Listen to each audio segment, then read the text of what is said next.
Hey, welcome everybody. Thanks for joining us here tonight on 20 Sides to Every Story. And right away, thank you so much, Jeff, for the subscription, and Casey for the donation to support the ACLU Foundation, which puts us at $365 raised thus far in February. And let's see, what is that math? Is 5 points of fleeting luck to each of you to start out our XCrawl Classics game here tonight. We'll talk a little bit about that and what your donations can do for them.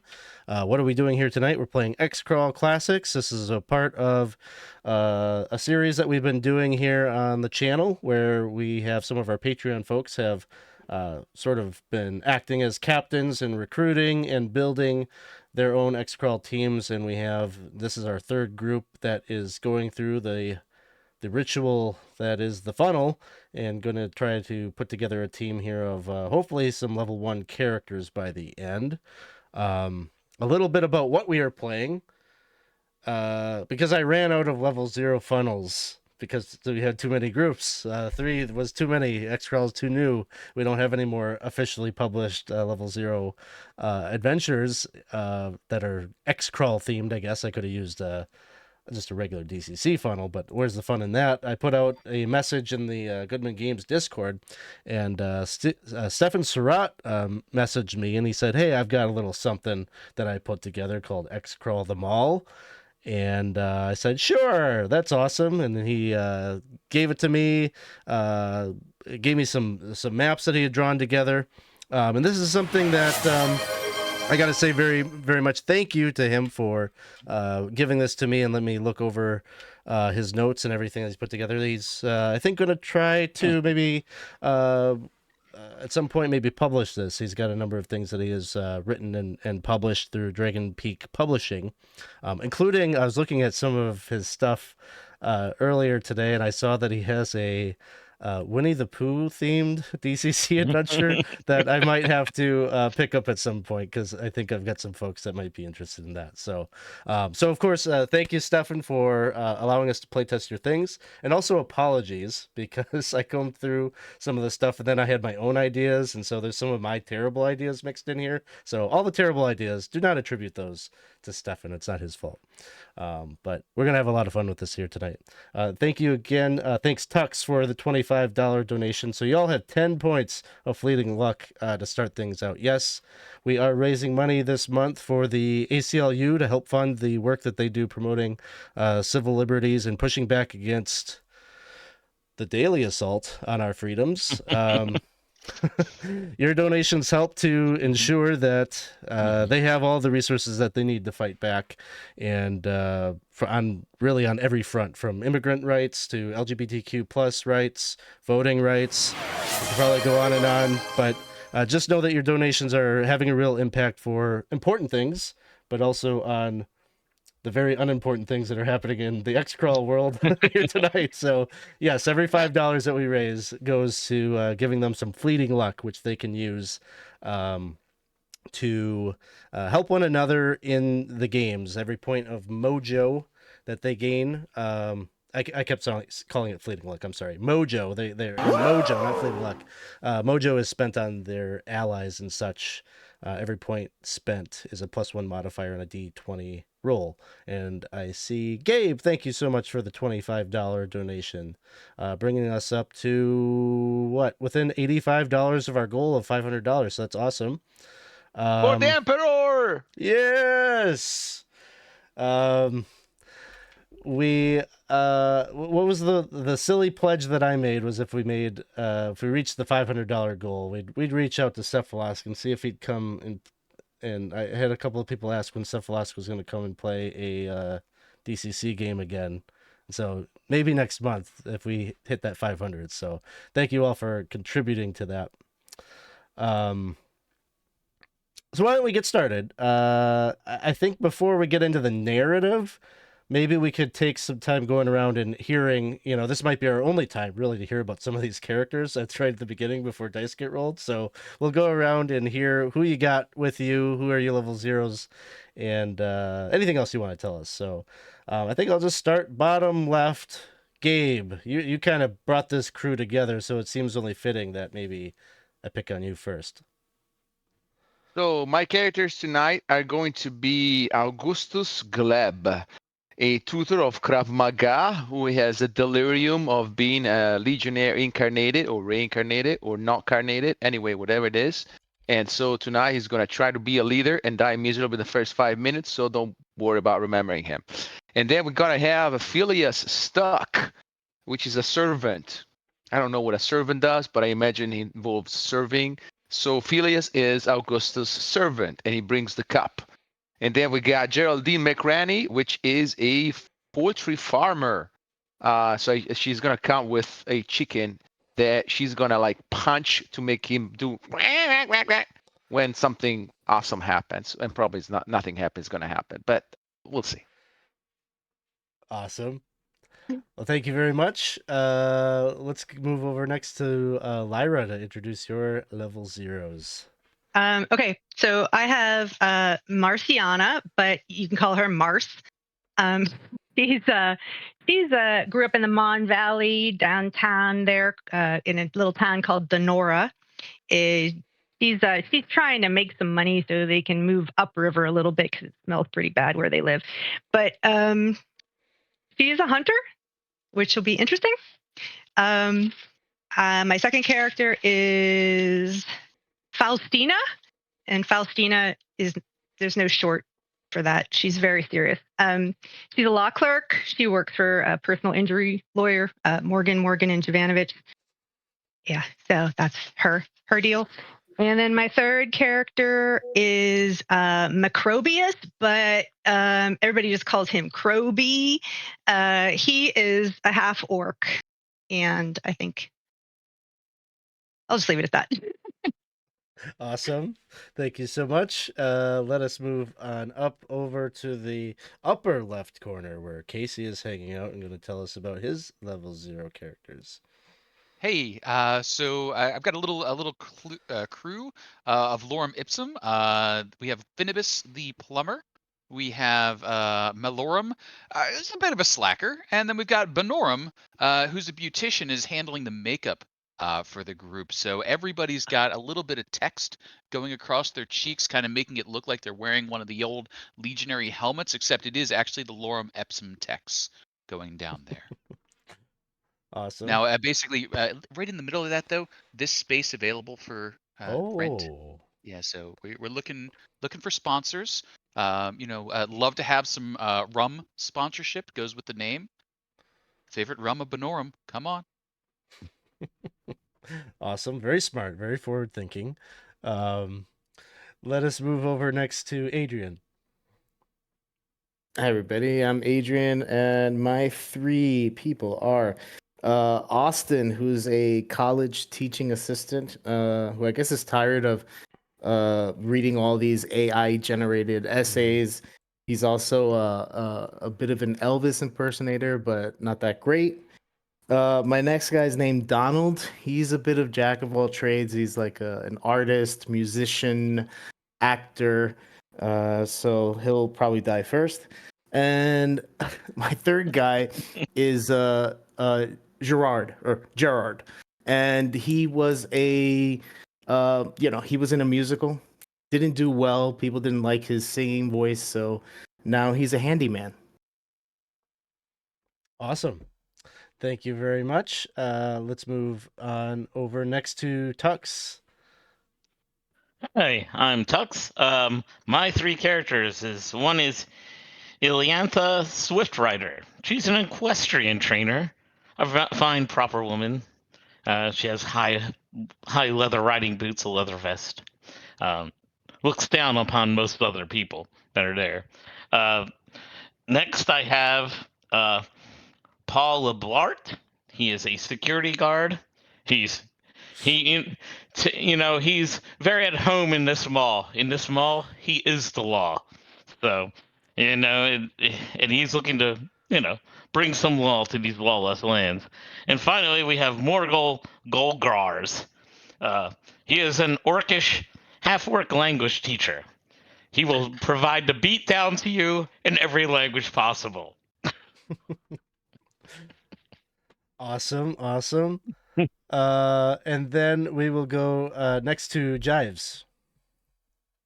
Hi, the three characters that we'll be working with tonight. First is Lucilla. She is a bank teller. She is a natural policy wonk who decided to try and go to school for accounting, and unfortunately, she just could not get that administrative degree. Associates didn't happen, and she's had a chip on her shoulder ever since. Second is Salvuccio, and he's a handyman. He has lived in the Bronx his entire life. He knows everything that there is to know about the entire 172nd Street block, and he's ready to go. Hoping that he'll be able to do something tonight to at least maybe make the facilities just a smidge better. And lastly, we've got Claudia, and she's a taxi driver. Happens to be Salvuccio's wife. She's very happy to be here overall, if only because she's been pretty bored. 36 years of marriage has just really done it for her. And so she's looking for an opportunity to do absolutely anything. Awesome.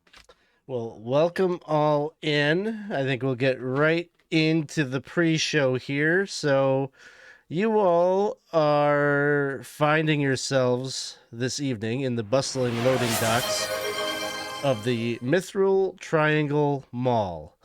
There are a swarm of brand representatives that await you, each one trying to outfit you in the latest high-fashion battle gear.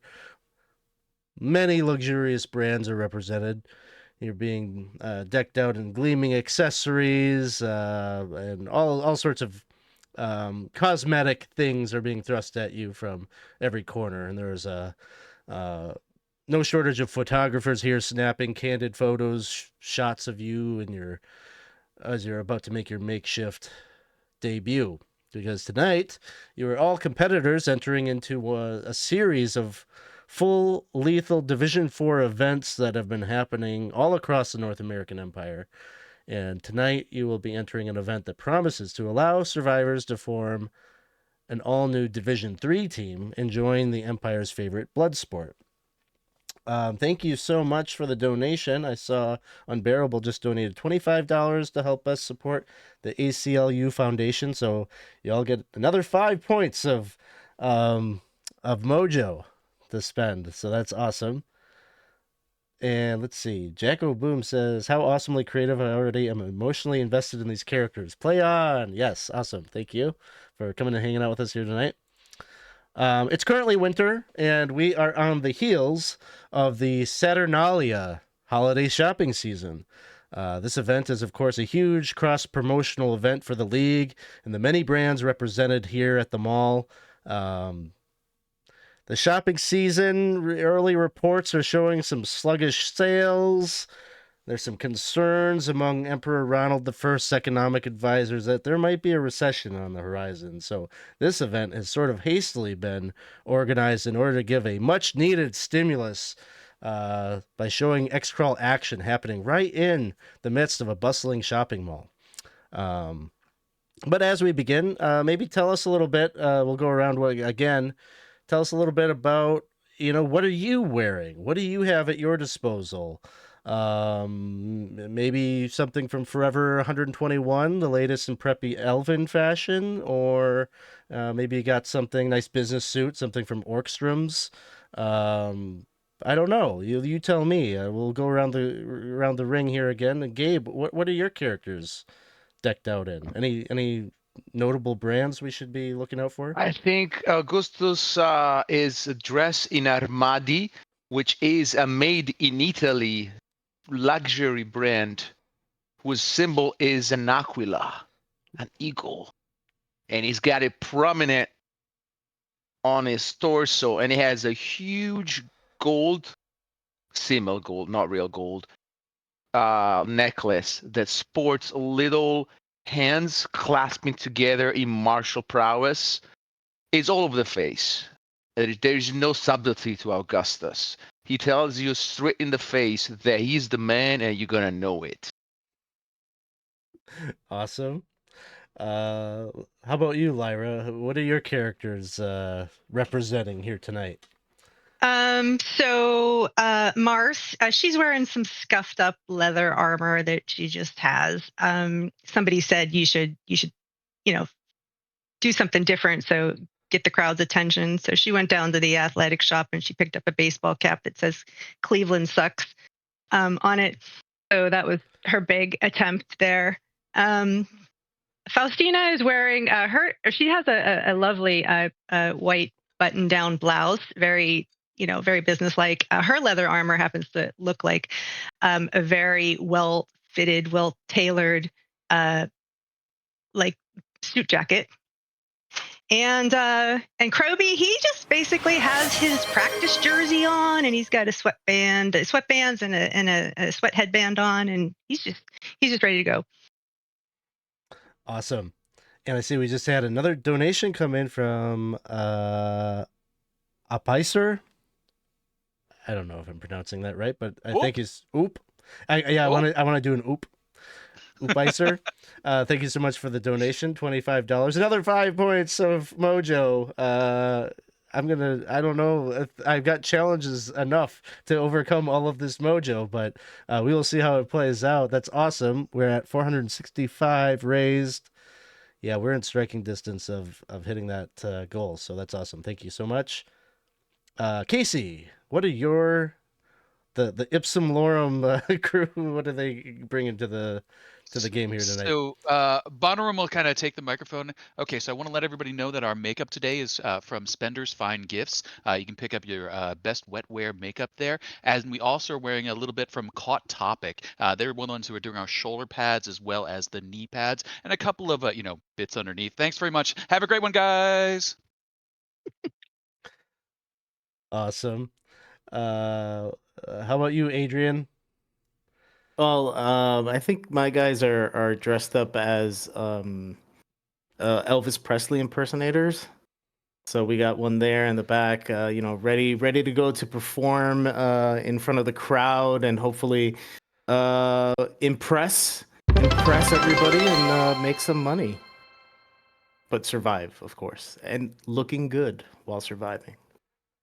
Awesome. Yeah, there's it is pretty common to don a gimmick or something like that. If you're going to be in the XCrawl, it's a good way to brand yourself versus maybe necessarily the the big brands and things like that. So that's awesome. And there will be a lot of hip thrusting. Yes, tonight, so. that's going to be your grandstanding move. Yeah. And thank you so much, Nick. Just brought us up to $500 raised. So thank you so much, Nick. That was a $35 donation, which I think, does that translate to 8 points? 7 points. Thank you. So 7 points more of mojo to all of you. So that's awesome. But feel free to continue to donate, and let's see if we can push that number even further. Let's go over next to Tux.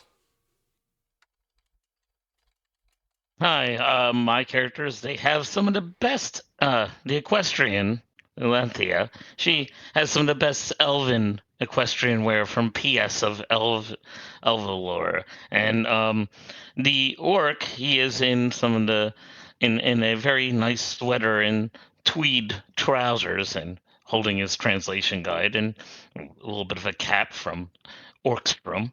And then the final one, the final character, he is in his security uniform and has Clearview Mall security on the side. He has a combat flashlight and mirrored glasses, and he means business. Awesome. And let's hear Jives. What are your characters wearing? So Lucilla, she's very down to earth. She's wearing full GP pennies. Looks very nice, very happy. Some very appropriate hosiery. One very small, possibly too small black pencil skirt, and a seasonable blouse for the winter. And Salvuccio and Claudia, I mean, they're not from money. Full on Lost Co, Shawl Mart, Shams Club, anything that is affordable, easy, they're very happy with that. You're all going to have to write these down because I am absolutely willing to write them in as potential sponsorship deals for your surviving characters. These are great. You got that Yes. at Jams Club, you say? Shams. Shams Club, yeah. So you've got a membership card. Could I get in as a guest? Yeah, no, next time you go. Sorry, honey, you can't get any more people on our membership tonight. Listen, the whole family's trying. Awesome. So you're all getting acquainted with each other. You're asking each other some questions about the many brands and labels that you're seeing. And of course, you're getting to know one another because you're going to have to rely on one another throughout this event. This is kind of as many people as get to the end could qualify and form their own teams. And so as you're thinking of all of the riches and glory that are before you, you notice that the many AVS screens, arcane video screens that are propped up throughout the loading dock here begin to activate. And there is this really aggressive rap rock anthem that blares through the room as the back of an 18-wheeler opens up and a big gelatin fountain shoots out the back of the trailer. And there is a muscular young man that rides the gooey wave down. Cameras all are pointed upwards to capture this big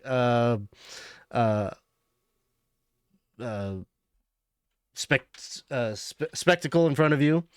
And you see the man kind of adjusts his aviators and with a big gesture, "What up, party people? DJ Jello Shot in the building. Are you ready to get your crawl on?" And there's just like from the back of the truck, a bunch of young models, scantily clad, are following him. They've all got these trays of Jello shots that they're handing out to each of your characters, and this music is just overwhelming the senses. And there's lights that are flashing. It's all just kind of bewildering, and almost like on a dime. This goes on for maybe about 30 seconds or so, and then you notice like all of the cameras, the little green light switches to red, and like all of it stops almost immediately, and there's just like a night and day change in DJ Jello Shot here. He's just kind of, he goes, are we off? Okay. He lights up a cigarette. Okay. I know we're working with a bunch of novices here, but listen up. Okay. The objective here is you got to crawl all the way through this mall and you got to head down to the sporting goods, the other end of the mall. And he hands you this little tree topper that looks like it should, go on the top of a holiday tree, and it's sort of designed in the pattern of the logo of the Mithril Triangle shopping mall. He says the goal is to get this to the other end of the mall, throw it on the tree, and you're done. There's gonna be a number of things in the middle here that you have to go through, and you just smile throughout. Always know where the camera is, right? Promote the brands. You all got brands, right? All right. What else did I tell you? Oh, non-combatants. You see, he kind of points at a couple of people, like all the cameramen have like this little badge that's kind of lit up on their belt. And he says, anybody that's wearing a non-com badge, they're off limits. Don't touch them. Don't talk to them.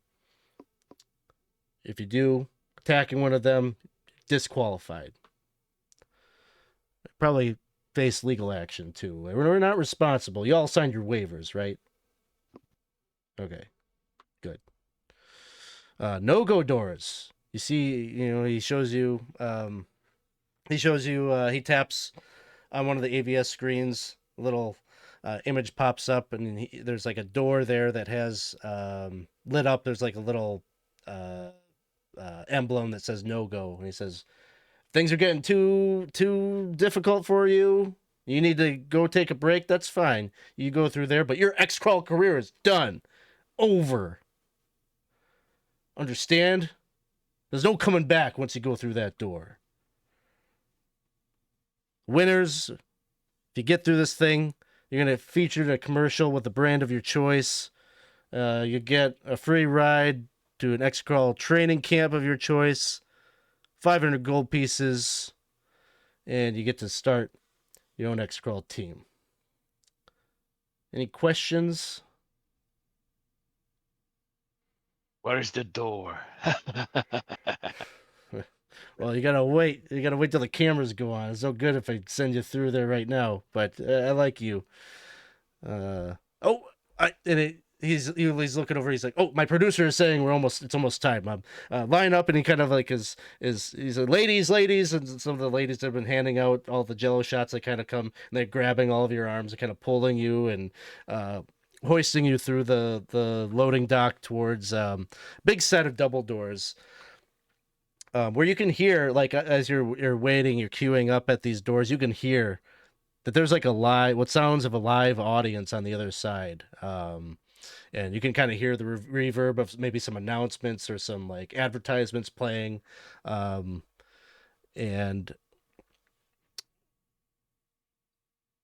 you wait in anticipation when suddenly you hear a loud "Brrr," and you're all getting pushed by the models to go through those doors, and you just fly through. They shove you past, and suddenly you're finding yourself at the end of a buzzing roller rink. And then there is a roaring crowd that lines the perimeter, cheering in anticipation. Suspended above the center of the rink, there is a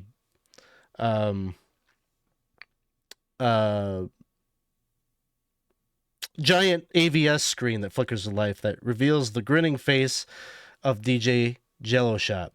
Right below that giant AVS screen on the floor, there's this big pit of lurid green jello that churns ominously. Demi Minute, thank you so much for the $25 donation to the ACLU Foundation. That's awesome. Another 5 points of mojo to the crew. And so, yes, you see this image of DJ Jello Shot on the ABS screen. Crawlers, from this moment on, your lives are forfeit in the service of the Empire. Your glory begins with meting out punishment upon these wicked criminals, the Derby team from the local women's correctional facility. And at the far end of the rink, you see a squad of very tough-looking women skating into view, rolling steadily towards you. All of them are inked up. Many of them are they just look rough. And they're big and they're powerful and they're skating out, and DJ Jellosat says, today these inmates will be reformed through service. Survivors earn probation. To win this challenge, one team must knock 5 opponents into the Jello. Inmates, remember, only those left standing get parole. And with that, the Derby team rolls out, but I need each of you to pick one of your characters, because that character recognizes some of these people on the opposite side of the field here. Some sort of former relationship. It would seem that the producers have decided that relationship drama is good TV. And so they've hand-selected some of these individuals from your past. I think we'll go from the opposite end, though. We'll start with Jives. You've got a character picked out. Roll a D10. I got a 1. 1. Oh. That's your mother-in-law over there, skating into view. How about you, Tux?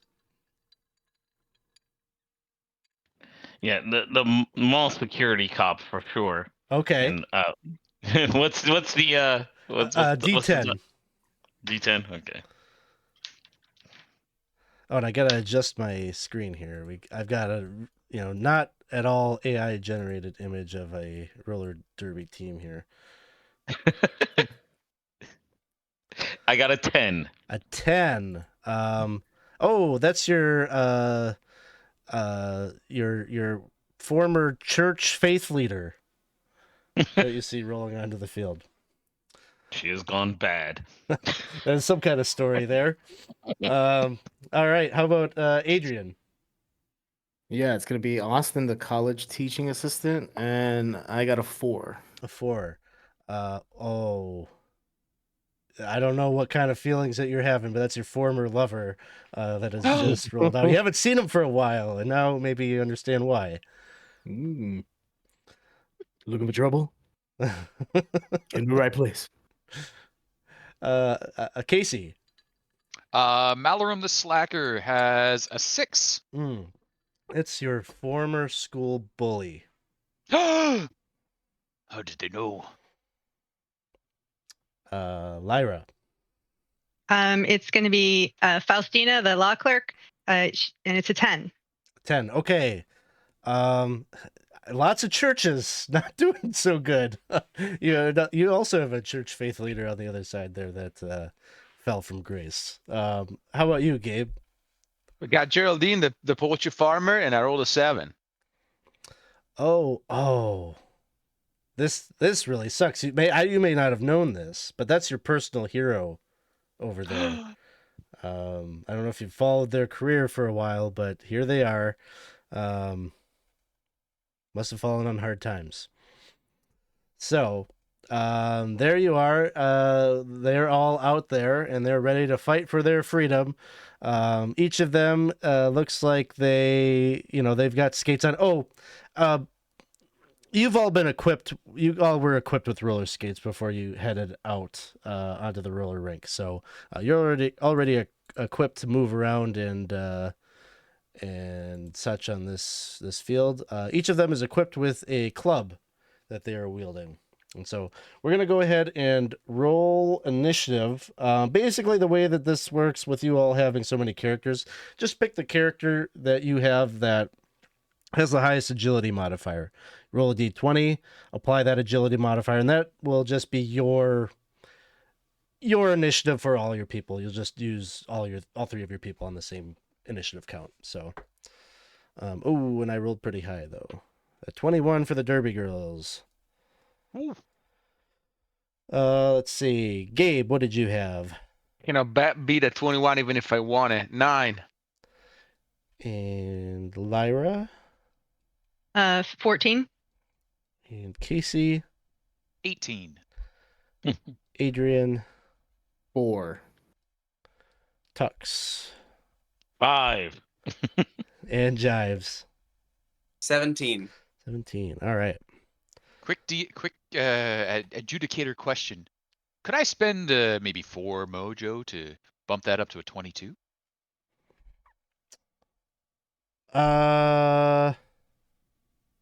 You know what? Sure. Because you have so much damn mojo, I might as well have you spend it in these ways. All right, so Casey, Derby Girls, Jives, Lyra, Gabe, Tux, and Adrian. So we'll start with Casey. We're going to try a little strategy first. I happen to have quite a considerable amount of rope among me. Finibus is going to break out his 50 feet of rope, toss it to Malorum, and they're going to try and just go against the grain and push them straight in, kind of try and wrangle towards the jello. Okay, you're trying to get all of them. Is that what you're trying to do? Trying to, I'm assuming some will jump, some will dip, whichever ones are not quick enough. Gonna try and just go either side of the jello, because push them in. Okay, have both characters do strength checks. Strength checks. I want to roll under my strength. Tell me what you get for the number. Okay, D20s. The first one is a 16, which is quite a bit 6 over their strength. The second was a 13, which is also over their strength. 16. But I like these characters, and I've got a lot of mojo. Okay, now, I let you do the mojo on the first one. Really, you need to spend mojo on other people. So. Okay, spend mojo on other people. Yes. Sorry about that. If only people liked me. If people liked you, they could improve this, maybe. I think yes. Augustus Mojo. likes the move. It's bold. Mhm. It's offensive. So that's gonna give you 7 mojo. Oh. All right, so Yeah. plus 7. Yeah, and my half orc is like, yeah, that's a great idea. And like, I'll give you 4. Okay, so I'm hearing that would kind of even it out, be 2 20s. So, okay.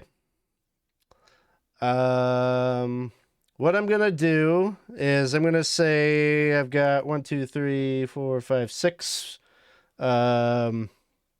6 Derby girls out there right now. We'll have each of them do a reflex save against this. So, 1 success, believe it or not. 1 failure. Another failure. Another success. Okay, so 2 successes in 4 failures.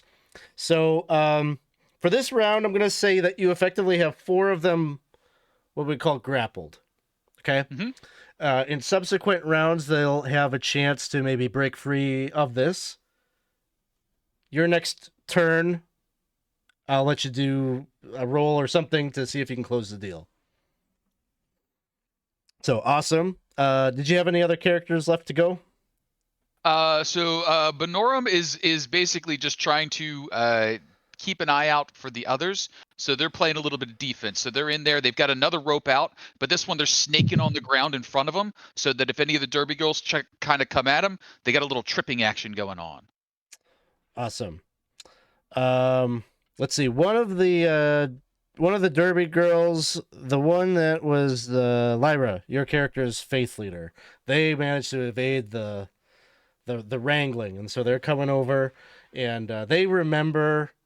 Maybe this one has. It looks like a club, but you're just remembering. You're just remembering the ruler, and they're coming over, and they're gonna try to take a swat at you. I like that particular character, but that is going to miss. They only get a 4 on the hit. Next one up is going to be Jives, your mother-in-law. The 2 of you have not seen eye to eye, maybe ever, and this is just giving her a reason to kind of come over and give you a wallop. She heads on over, takes a swing, and a 13 to hit. That hits. And that is going to be a 1d3. 1 point. Okay. So it knocks you. You still have hit points. You kind of go skating back, but you manage to stop yourself before you fall into the jello. And then these other 4. I'm going to give each of them a chance here.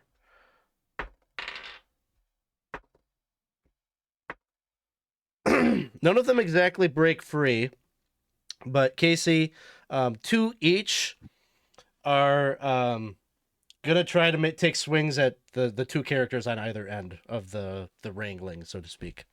Sounds good. So first one, a 9 to hit. That will miss Finibus. And a 7 to hit. Will miss Malorum. And then the other 2, an 11 to hit. They're swinging to the same 2.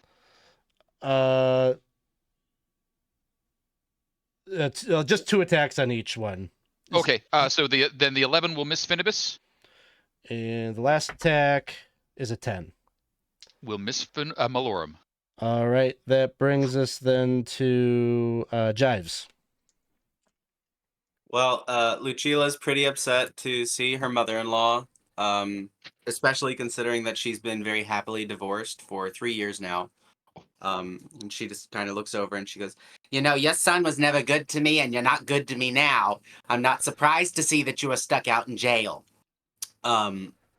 She proceeds to, she's very happy to have, evaded the jello, so to speak, but is pretty unhappy overall that she even had this happen. And she takes an oil flask that she has and proceeds to throw it directly at the feet of her mother-in-law.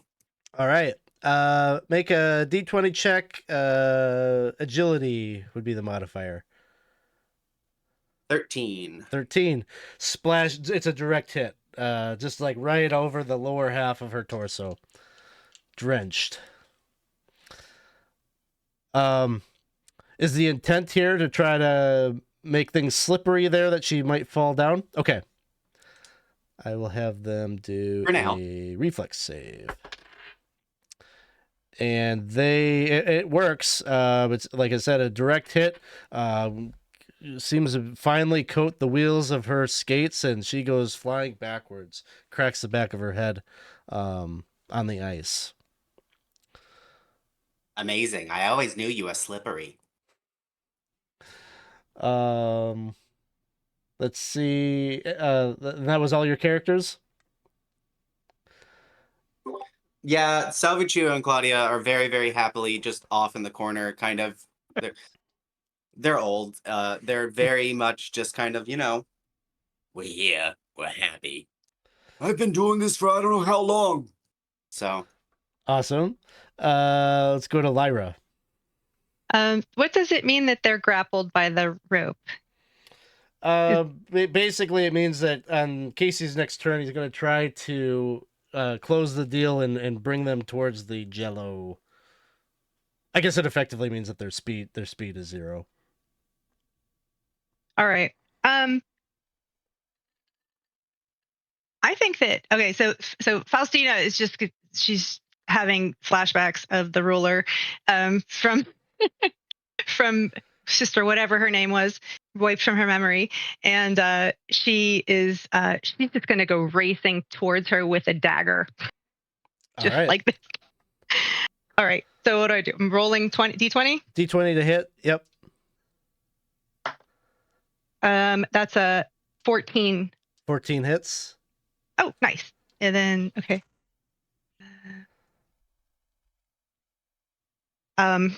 It's 2 damage. 2 damage. So catch her in the collarbone. She's like, ah! And you're basically just in this kind of like melee, right? Maybe like 10 feet away from the Jello pool. All right. Yeah, she's going to try to lean into her, try to, knock her off balance. I think that the other... Boy, I don't know what to do with this. The other... let's see, Mars the Hunter, she's going to... I think that she will take... I think she's just looking at this and wondering what the heck's going on. Why are they, what is this? Like, are we killing these ladies or what? So she's just going to take a shot with her longbow, which she has, which is cool. Is this, there's no modifier on it, or what would the modifier be for the longbow? There is like a thing about like close range and things like that. I'll give you the close range, so you get a bonus +1, but it would be an agility based weapon. So if you got an agility modifier, you can apply that also. Okay, so it's 14 plus 15. There was no agility modifier. That hits. Which one were you targeting? Anyone in particular? I think you'll go with the one that that Faustina was attacking. And shoot, I don't know what the longbow damage is. I didn't write it down. I believe it is a D6. Let me just see. I've got the page right here. Yeah, D6. Oh, it's 5. 5. Okay, so. Oh, wait. Yeah. Hold on. I had a negative modifier to her dagger. Does that mean that she has a negative to the bow? Oh man, I don't remember in DCC if you apply it. I'll say no for this game. All right, it's 5 damage. 5 damage. So you get hit. She gets hit with the arrow, and she falls down from that. And as she does, she's just sliding along the slick floor and ends up getting dumped over the edge into the Jello pool. And you can just see her body. She's like kind of like gulping, kind of trying to swim out of it, but it's just like quicksand that this Jello just like pulls her into the bottom. She's like, so she's like, that pushed her, right? I just pushed her in. Like she doesn't know she killed her. Well, and, you looked over the edge and you could see that there appears to be like a trap door or something down there that as soon as the body like hits the bottom, it kind of just gets like pulled into a tube or something. And taken away. I think that Kroby would like to try to use. He's got I've got my javelin from track, and he's like to just try to trip one of them who is not restrained, one of them that's coming out. So Okay. There's one over by Jives. The mother-in-law is unencumbered at the moment. So. All right. So hold on. What is? Okay. Oh, I rolled a 20. He has a -1 though to the attack. It's a natural 20 though. Yeah. So that's a critical hit. Please Won't happen roll again. a D4. Thanks.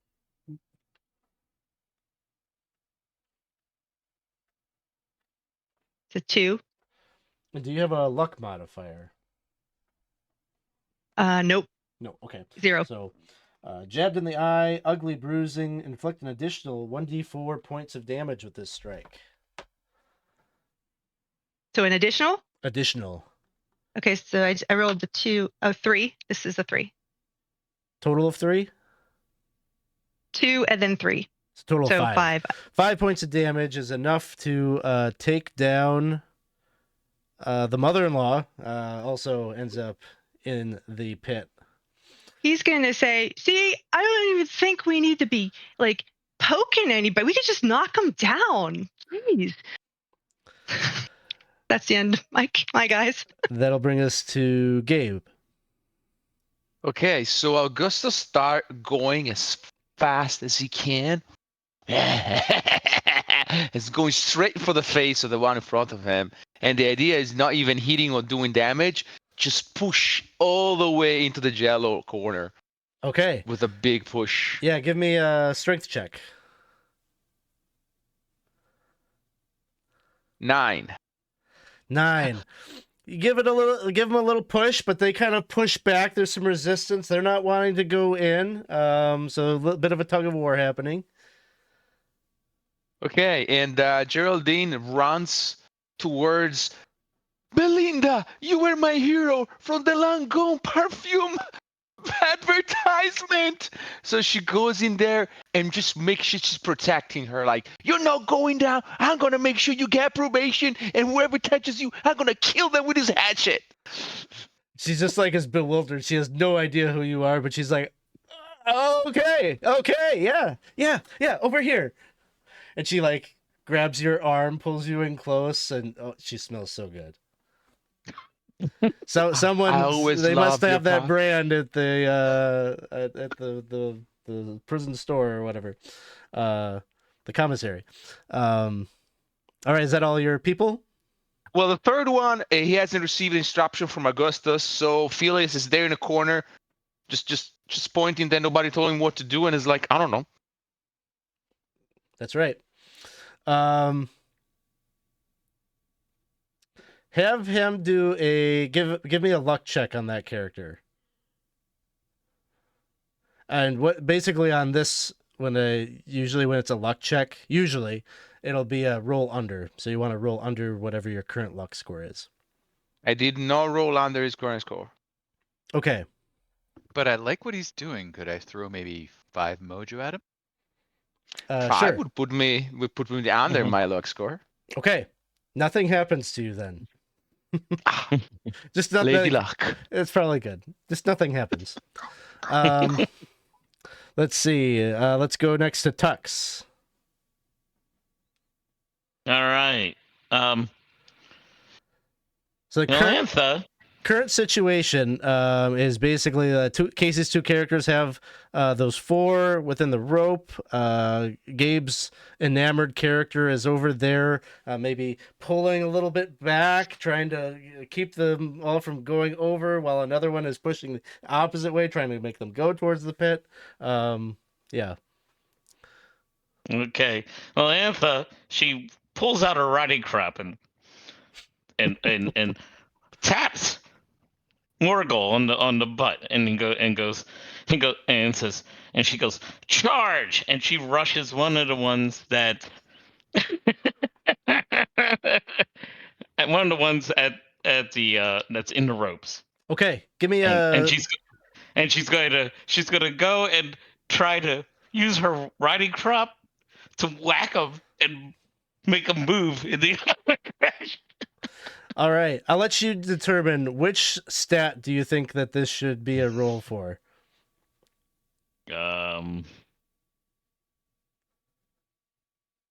Agility, I guess. Agility I think it'd be check. agility. Yeah, give me an agility check.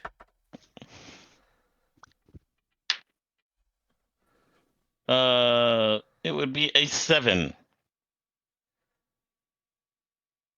I will throw 5 luck over there. Okay, 5 luck has more. been added. Two Two more. So that brings it to 14. The judge is looking for more. I'll Put in 3. Oh, yeah. So let's see. That brings it to 17. Is that right? That is just enough. And so you watch as well, let's see. Gabe, I'm so sorry, but the childhood hero is the one that gets, as she grabs your arm, Tux's character comes over at the riding crop and just like swats her in the eye, and she like grabs her face and starts rolling backwards and goes, ah! You just, the rope is in the way, you can't reach out and grab her in time, and you just watch as she falls backwards into the jello. I think there's gonna be one of my characters attacking your character right there. The big AVS screen up above has like the kiss cam like filter on, like the producer just like instinctually went to that, and they managed to get it, and there's like a burp burp burp sound that fills the arena floor. Tux, how did it smell? It smelled very nice. Yeah, and Elathi goes, and that, my friends, is how you break a steed. Awesome. Any other characters or actions that are happening? Morgor, who got prompted by her, is confused, but since she did prompt him to rush, he's going to rush one of them also. All right. With his club. No. A 9. That one probably will miss. Okay. And then finally, Paul LeBlart, he's gonna look. He sees this fallen church elder. He quickly blows his whistle, and he goes, thievery will not be tolerated in my mall, and he's gonna rush him to attack. Sounds good. With his combat flashlight, basically it's a combat flashlight, basically a club. Yeah, I'll say it's a D4 or you just do damage. it with his club. Yeah. All right, this dice has to be retired. He got a 4. And that one will miss. I'm getting a new die. All right, Adrian. Yeah, so Austin's gonna look at his former lover. He's gonna say, Rosemary, baby, you blinded me with your love, but now I'm gonna blind you with my laser pointer. So I'm gonna shoot a laser pointer right at her eye. I have no, I guess what, agility? I guess agility, steady arm. Agility? Okay. All right. I rolled an 11, but you know what? I'm gonna use 5 luck. I'll throw you 5 mojo for that. Oh, okay. All right. I love lasers in a roller rink. Yes. All right. So plus 5. What does that bring it to? 11 plus 5, 16. 16. Okay. I'll have the former lover do a fortitude save. Oh, and I'll add 2 luck to that too. Add 2 luck. Okay. Okay. So 18. 18. She got a 20. Oh. So she just closes her eyes. Jeez. I can see why you liked her. All right, you know what? Gerard sees that, and he's gonna take his 10-foot pole and try to trip as many of these women up as possible. Okay. Agility. Do you have funky dice on you? Yes, I do. Okay. I'm gonna say this is a D12 roll. D12. Ooh. D12. And Mojo is before or could be after? Mojo should be before. I'm not very good at placing that, but I will contribute 8 mojo. ooh, okay. Mojo. All right. Any more? Any more? I'll give you With a 2. +8, you Two? think you need more? Why I'm not? rolling a D12. Okay. All right. I hear that you got a 10. plus 10 on here, so 10 plus 10? 10 plus 8 plus 2, 20. 20. All right.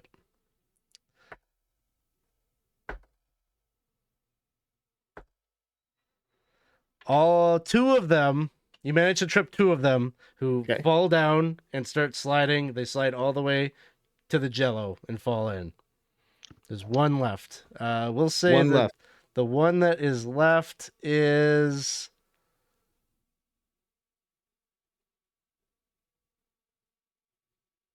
let's see. What was yours, Casey? That was my school bully. Yeah, your school bully is still there, still up. I have one more. I have one more guy to go. Donald the artisan. Can he throw an iron spike and try and trip up this bully? You can try. You can try.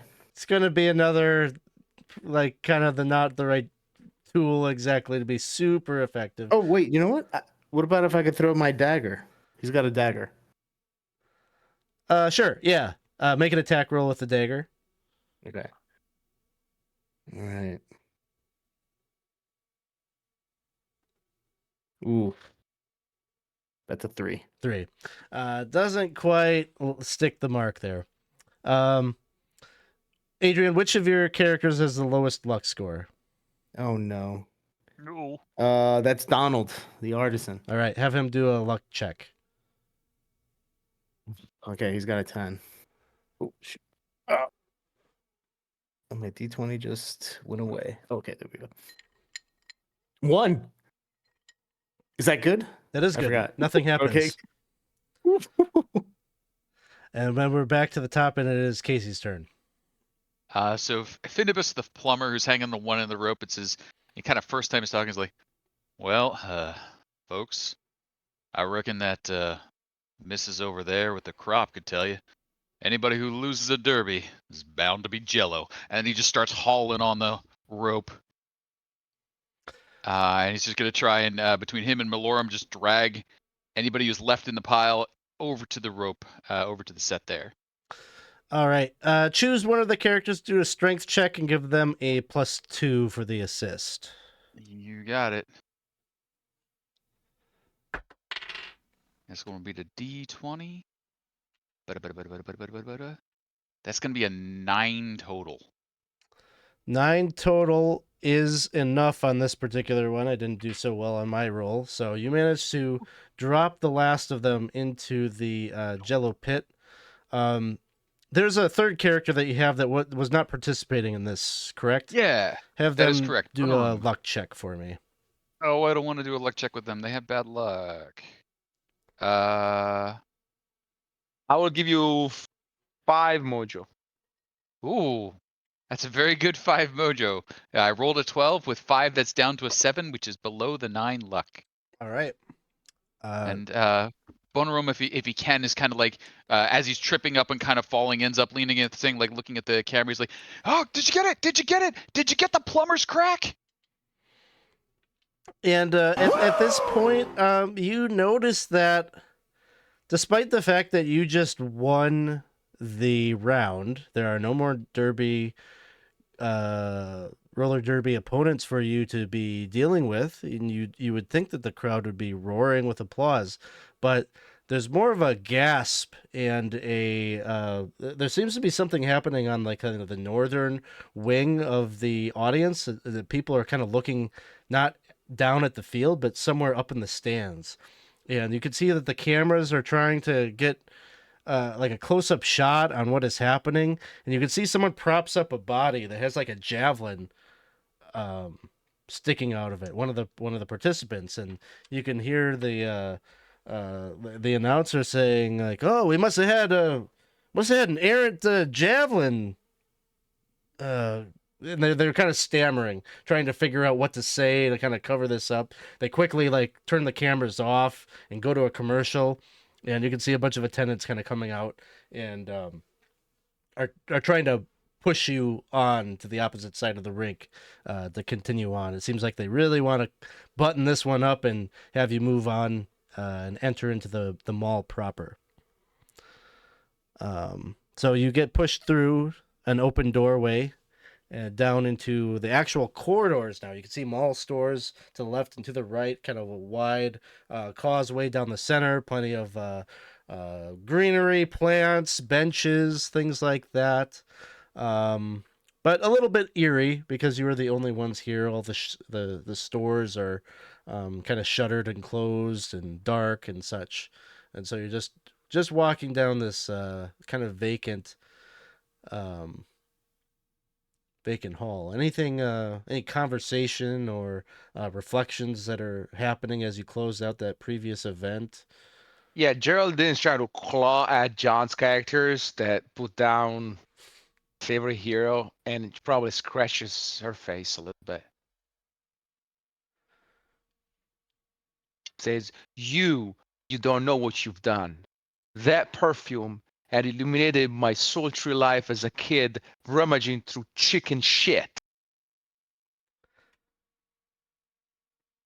Come on now, a little bit of toilet water's not worth fighting over.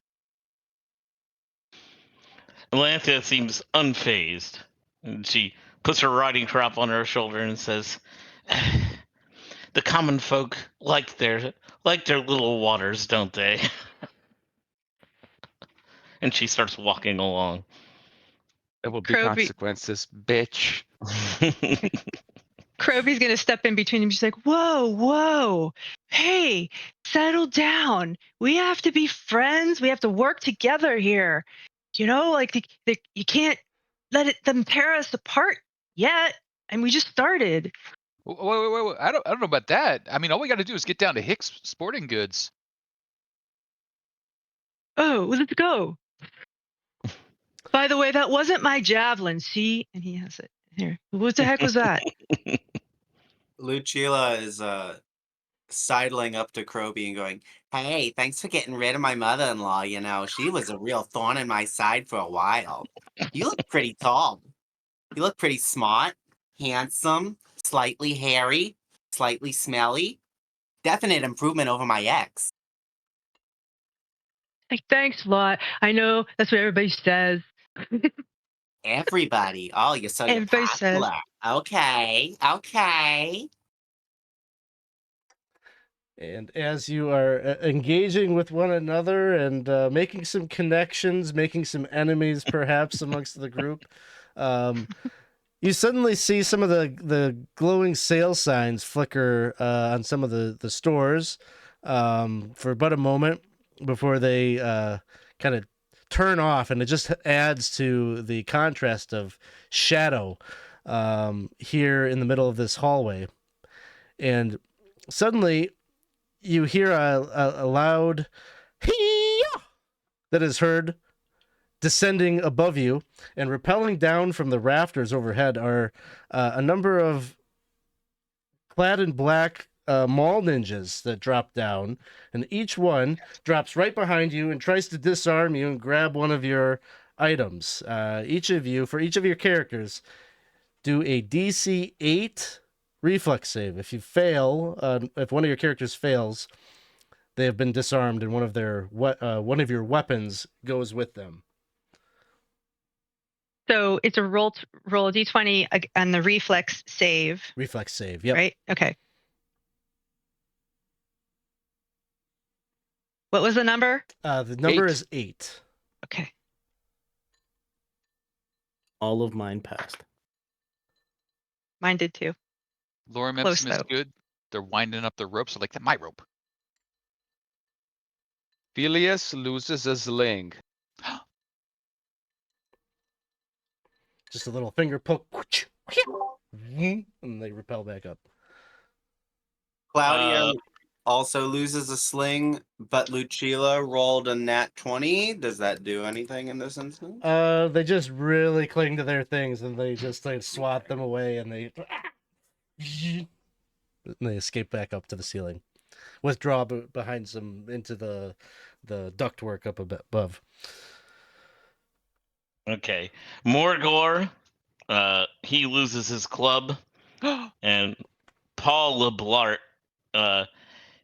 it's probably his combat flashlight because he's been having it out and like he's like walking down the thing every now and then, like turning it on and looking over this and and doing this thing going down the hall. So that's what's in his hand. So they probably grabs his combat flashlight. Awesome. Oh, Paul. Maybe there's maybe you'll just have to pick one up once you get to the sporting goods store or something.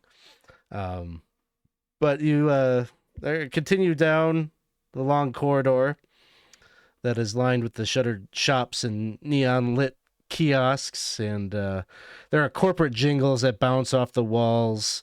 And suddenly you hear DJ Jello Shot's voice once more crackling over the loudspeakers. Okay, listen up, crawlers. You've got 3 must-have items to collect if you want to drop on down to the food court in style. Get them, pose with them, and watch the floor beneath the photo booth vanish. And you can see up ahead, there's this photo booth kind of at the end of your vision that lights up. And you hear DJ Jello Shot say, all right, don't flail us now. Hurry up and slash your way through this area because I can hardly bear the suspense. You have 10 minutes to collect what you need or you will be disqualified.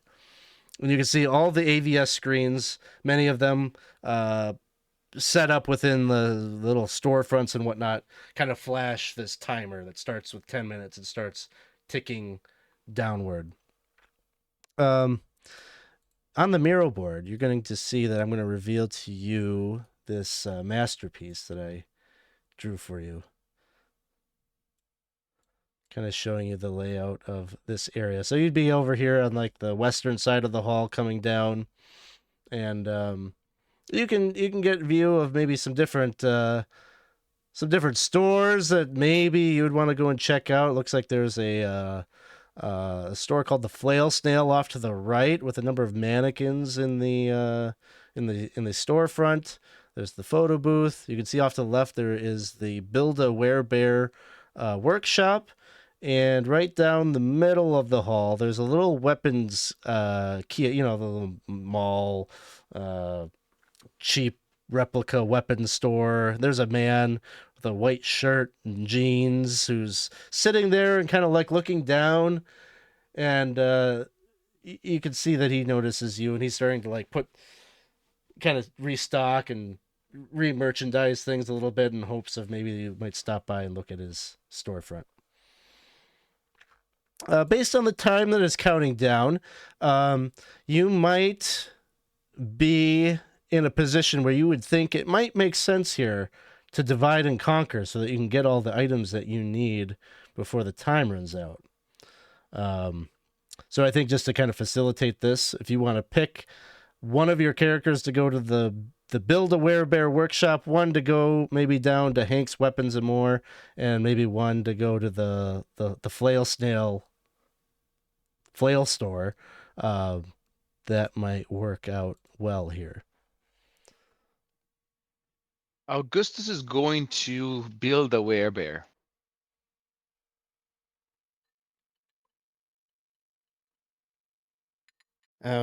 Austin will go to the flail snail.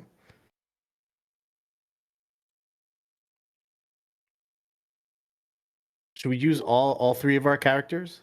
Yeah, I would say to assign one of your like each of you Oh. your characters, so that you are always going to be participating in one of the three. Got events. it. Got it. Okay. Mhm. All right. So let's start with. Why don't we just start with? You're gonna have to go to all these places, so we'll just start with the flail snail store. Gabe, who did you say was going from your crew? Phileas, my servant that now is without a sling. Okay. Mm. And Lyra, who do you have? To the flail snail, it's going to be Faustina. All right, and Casey, Bonarum, our hype man. Adrian, Austin. and Tux. That'll be Paula Blart going there. And Jives. Claudia. Okay. So while the other characters disperse and go to other places, the six of you head on over to the Flail Snail store, where you see a flashy sign reads "Flail Snail Flail Sale XCrawl Special." In the window. We fight for the booty. Oh, I see we got a raid coming in here from Proficiency Bonus. Thank you so much for popping in with us after your game concluded. Hope you had fun here tonight. We're playing some XCrawl Classics. And we are prowling around in a mall at the moment, and about to head to the flail store.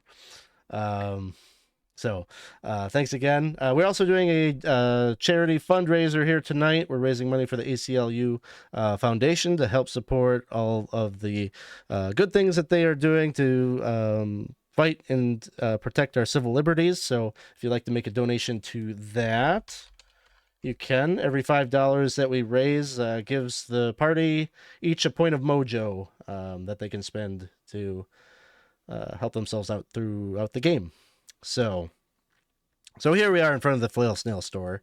You can see in the window there are several translucent mannequins that are showing off. It's kind of bizarre because you can see like the mannequin, like particularly in the torso region, is translucent, and you can see like their organs, and it's kind of gross and nasty. They're all wearing like clothing that seems to like kind of lay bare this midriff region, so you could be seen. But each one is like holding a different item or object, number of different flails in their hands. They're all like kind of posed in kind of various ways.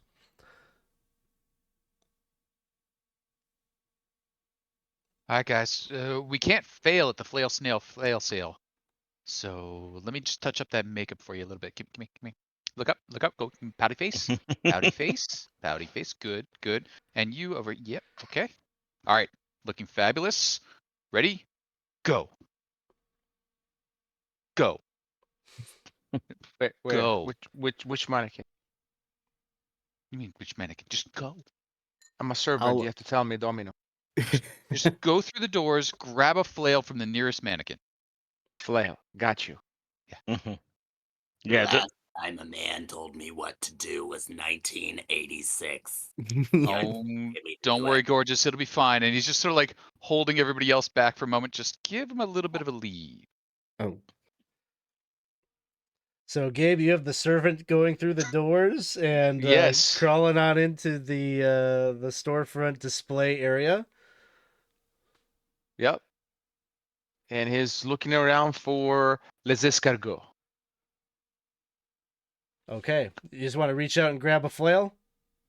Yeah, I don't think he's a complicated mind. He just is being given an instruction, and as a servant, he's used to carry out instructions. What's your, not that it matters, but what's your personality score? 11. Oh. I'm sorry. I lied. It does matter. But he's just had his makeup retouched. Oh, that's true. You said a 12 or an 11? 11. There's only so much makeup in the world that can help. Well, the good news is there is no good news. You'd reach up and you try to grab the flail, and the mannequin doesn't seem to be willing to part with it, and there's a resistance, almost like it's pulling back. And then all of the lights go out in the shop. But there is just sort of a black light effect. There's like some, kind of this black light around that midriff area. And you can read in its guts. It just says, hotties only.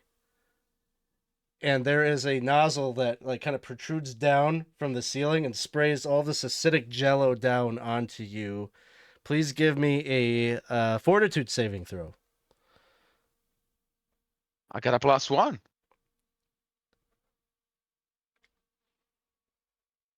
I rolled a 2, so it doesn't matter. No. You take 4 points of acid damage. And it dissolves into a pool of heaky blood. Oh. There. Oh, no. Claudia, sweetie, I think you're up next. Hotties only, it says. Hold on. Who's the hottest here?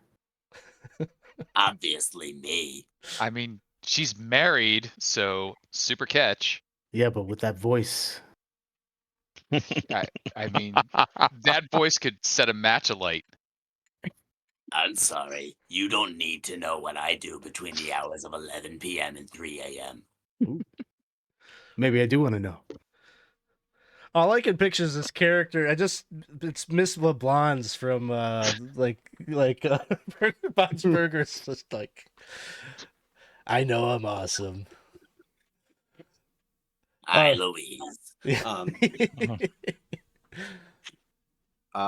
Well, so obviously Claudia, she sees all of this.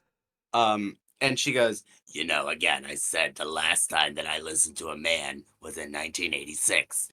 I didn't want to go in there.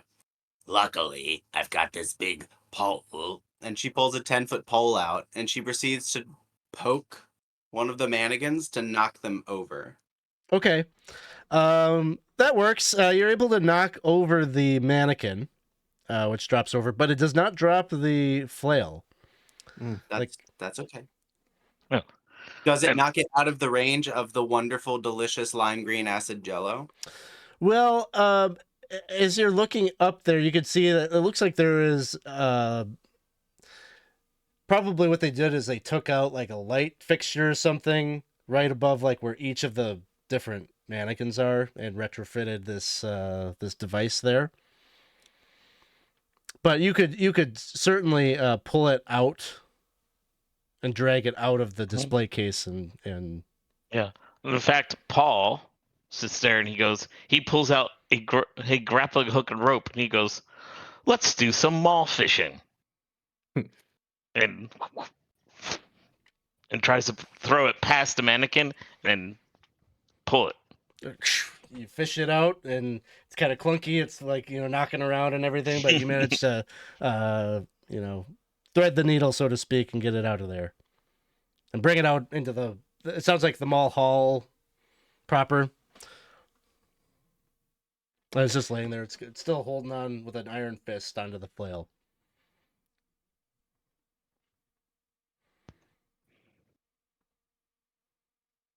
Show me triumph. Show me triumph.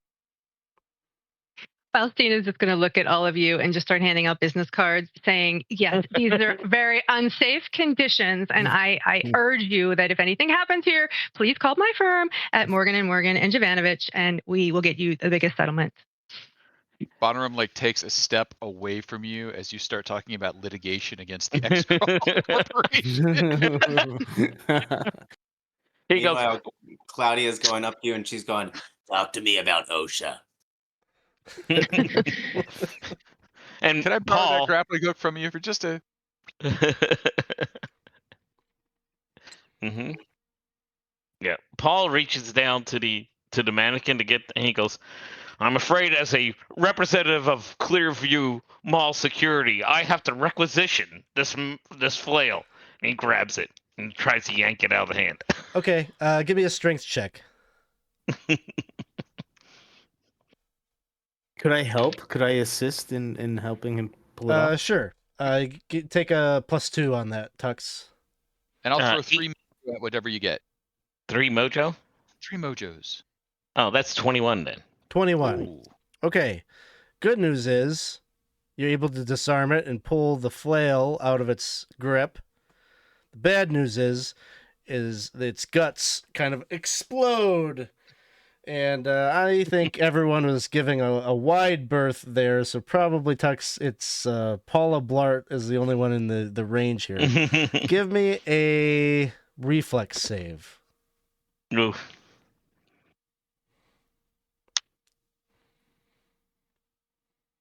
Oh, a 10. Okay.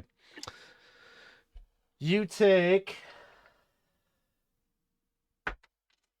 3 points of damage. All of Blart dissolve. Oh no! But as he's melting away, you just see him dissolving from the gelatinous acidic jello that just got all over his body. He kind of holds up the flail. It wasn't in vain. Can Claudia proceed to take his flail? Yes. Finders keepers. Thanks, honey. Don't tell my husband.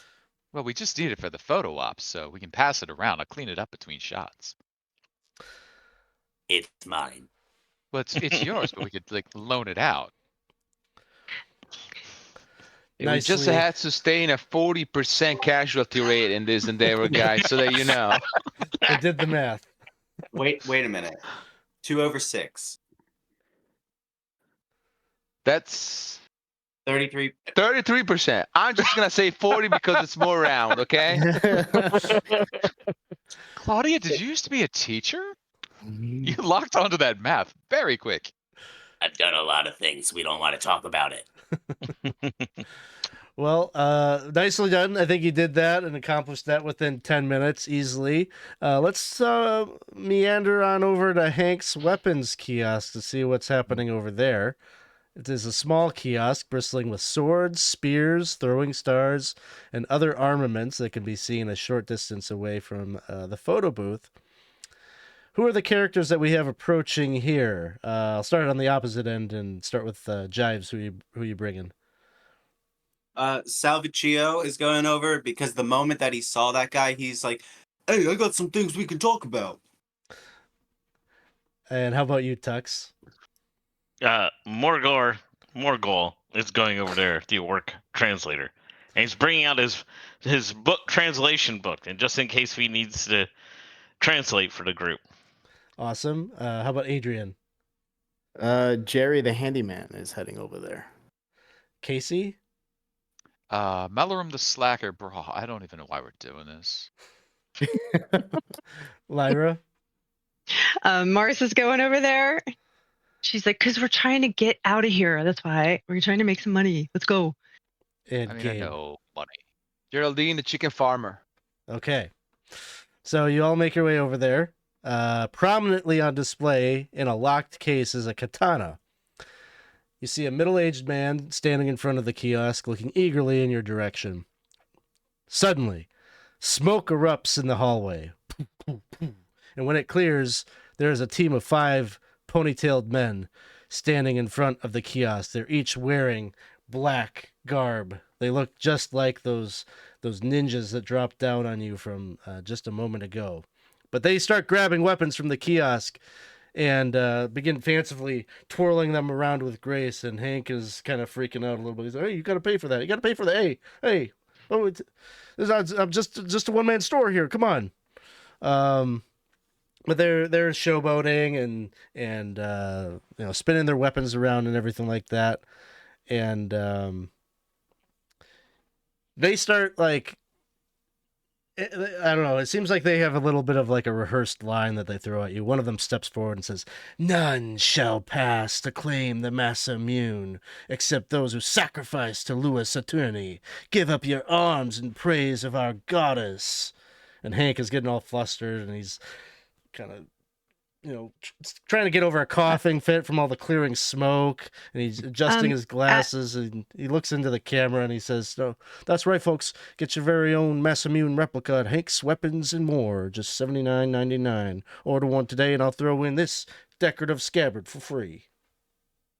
Did we get it? All right. Go ahead. A couple of questions, or I was going to say that as soon as he started like monologuing at the camera, I think that Mars would just be like, "Who is this jagoff?" And then she would have like tried to just take a bow shot at him. All right, yeah, let's roll initiative.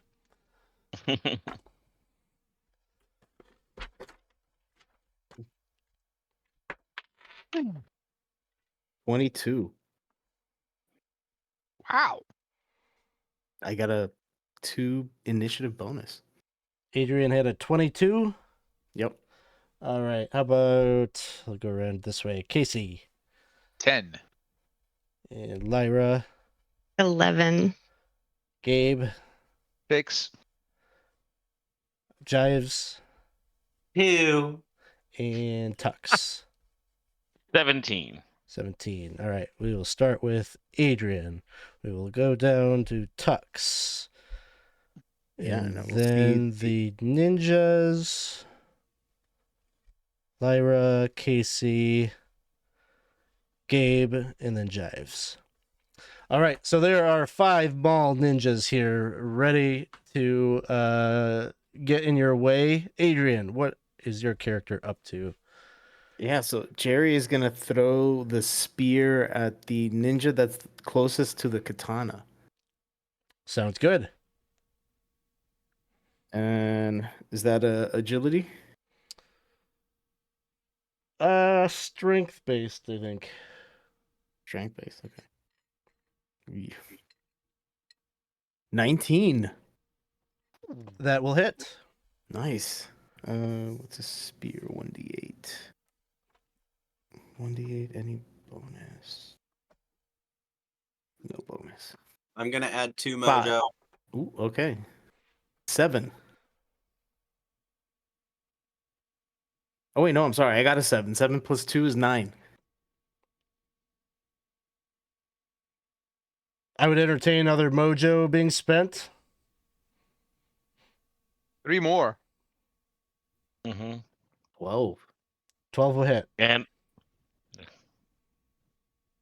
It's the Spear of Longinus. Definitely.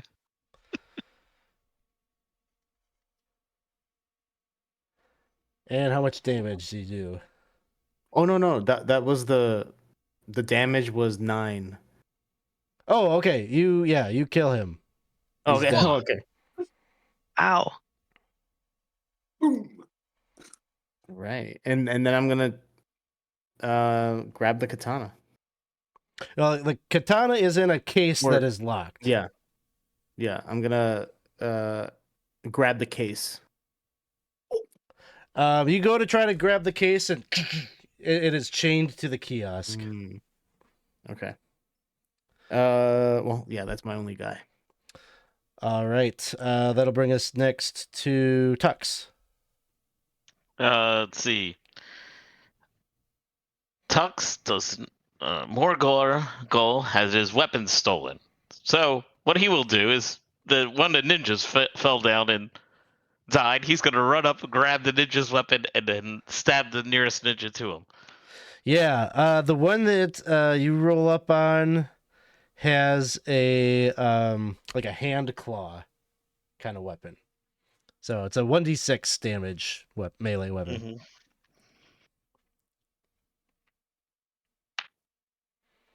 Mm-hmm. I roll an 8. An 8 will miss.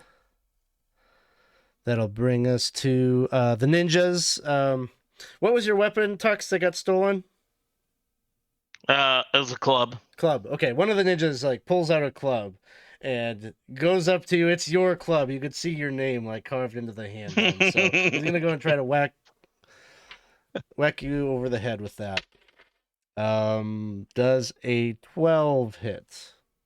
No, he has a 13. All right. Next one is gonna go after Lyra, your character. Yep. Mars. Let's see. This is a 19 to hit. Yeah, that has. The short sword. 1 point of damage. Okay. Casey, one of your characters, or your character, I should say. An attack. 10 to hit. Misses. And one more.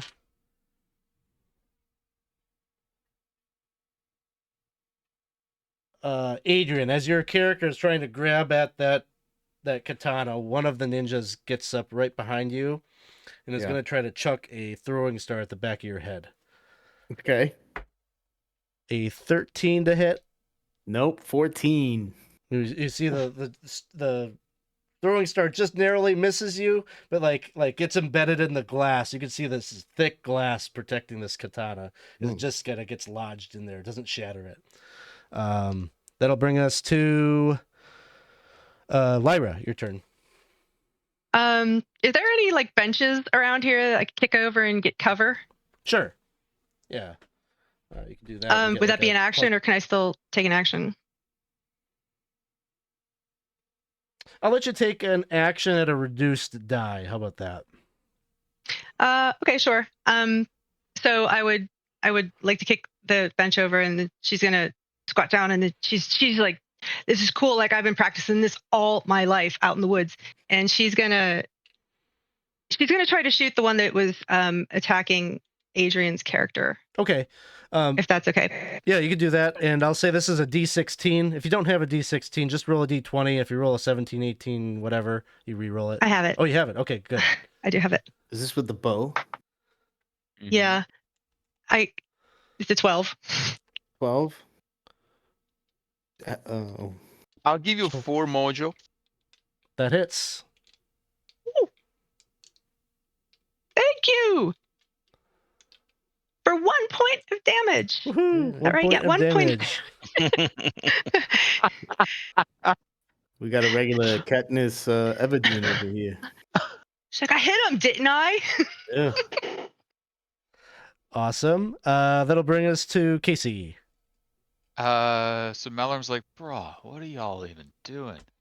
Didn't you hear? We just have to sacrifice our arms to get the Masamune. I mean, don't you know Hank's Weapons and More has one of the most generous trade-in policies ever?" And so he'll take his dagger and kind of offer it to the ninja. Okay. Give me a luck check. Sure.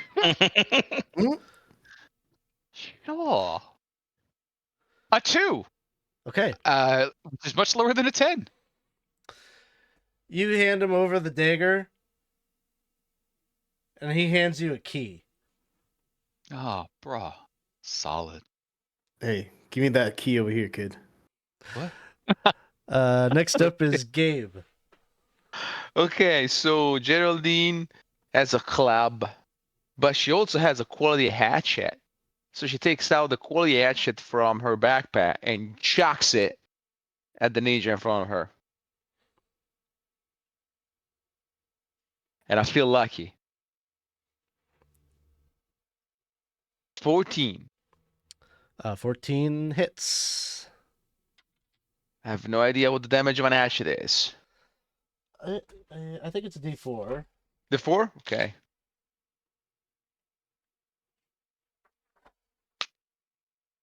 Three damages.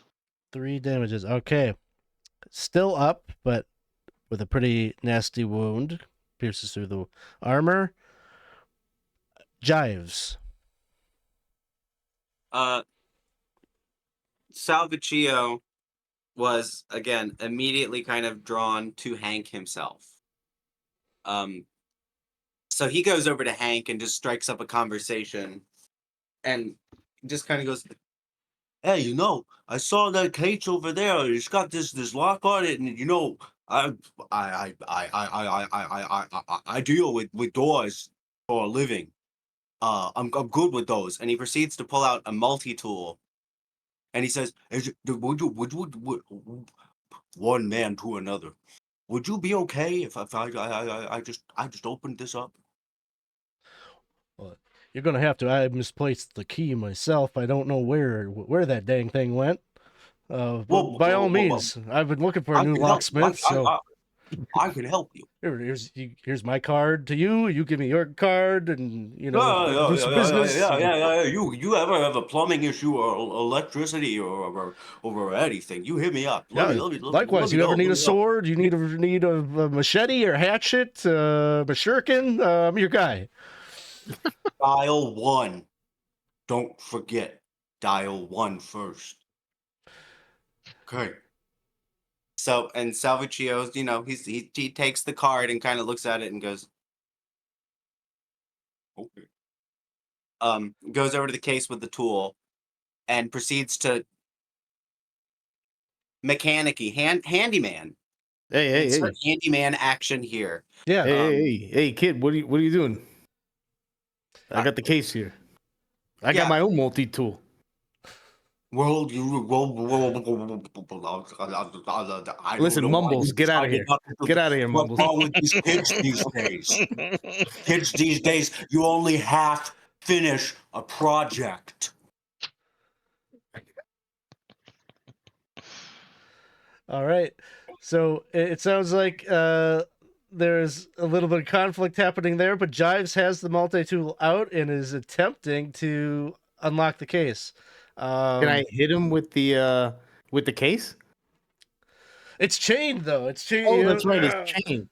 Oh, but well- there is a big padlock like on the bottom to like lift the front door of it up. Can I jab him with my spear? You absolutely can on your turn, which is On right my after turn. this. So Jives, if you want to try, I would say a D20 plus your agility modifier. I got a 14. So this is a pretty decent lock. This is a name brand. It's like a master lock, and just in the 6 seconds that you have here, you're not able to jimmy it open quite so instantly. But Adrian, it is your turn.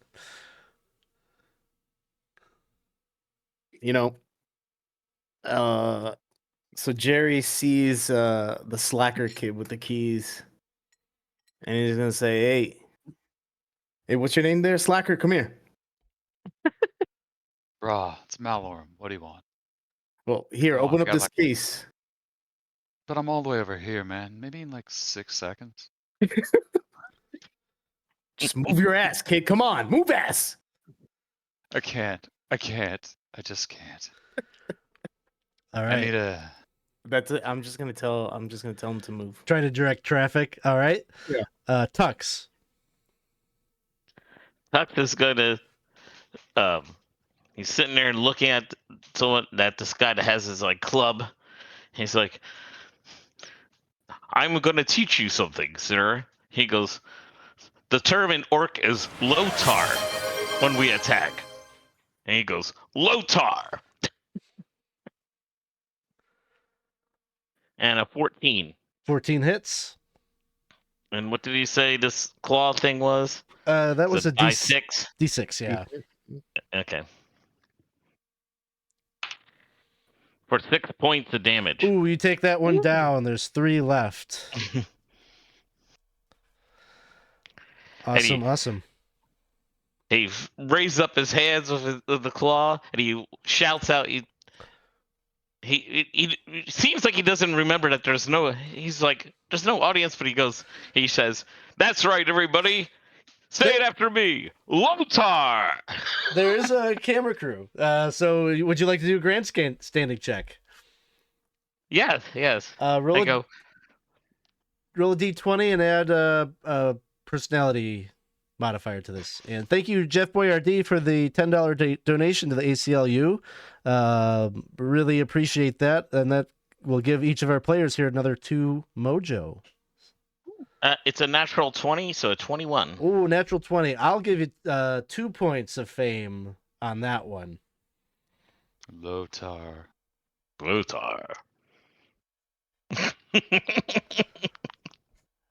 All right, awesome. That'll bring us to the ninjas. So there are 3 left.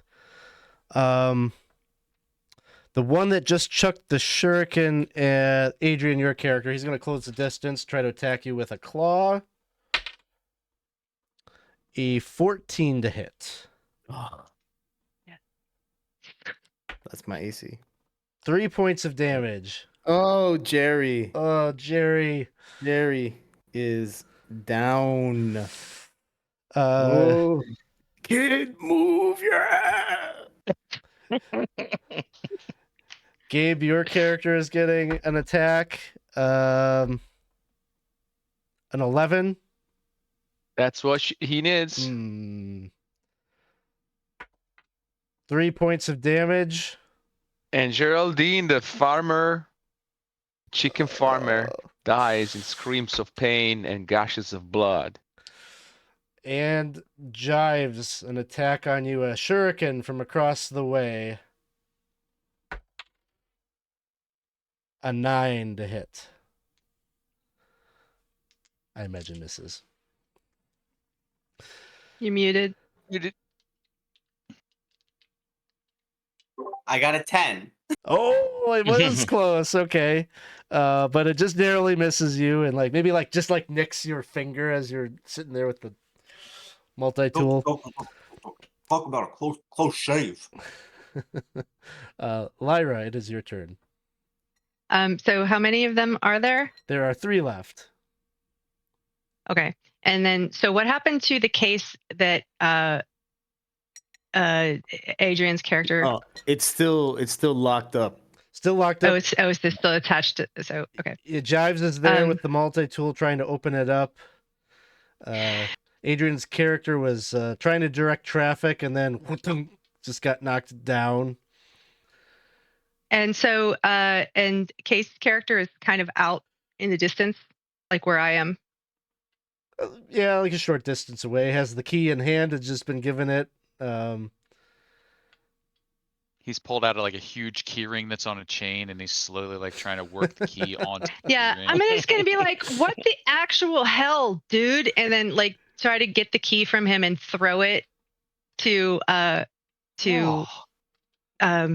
Jive's character. He Okay. offers no resistance, absolute limp noodle. You grab it.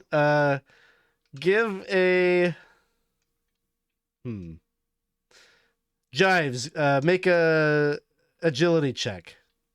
Sure. I'm gonna give you 3 points of mojo. I'll throw 4 on that as well. I see this going badly if it doesn't land. Thank you. I rolled a 10, so now I have a 17. I think the mojo cleared whatever DC I had in my brain. So yes, you managed to, I don't know, Lyra, is your character an overhand throw or an underhand throw? Oh, she's definitely an overhand girl. It's a pretty aggressive throw. She kind of winds up. But you grab it. Sidearm. Oh, are you one of those lady softball players?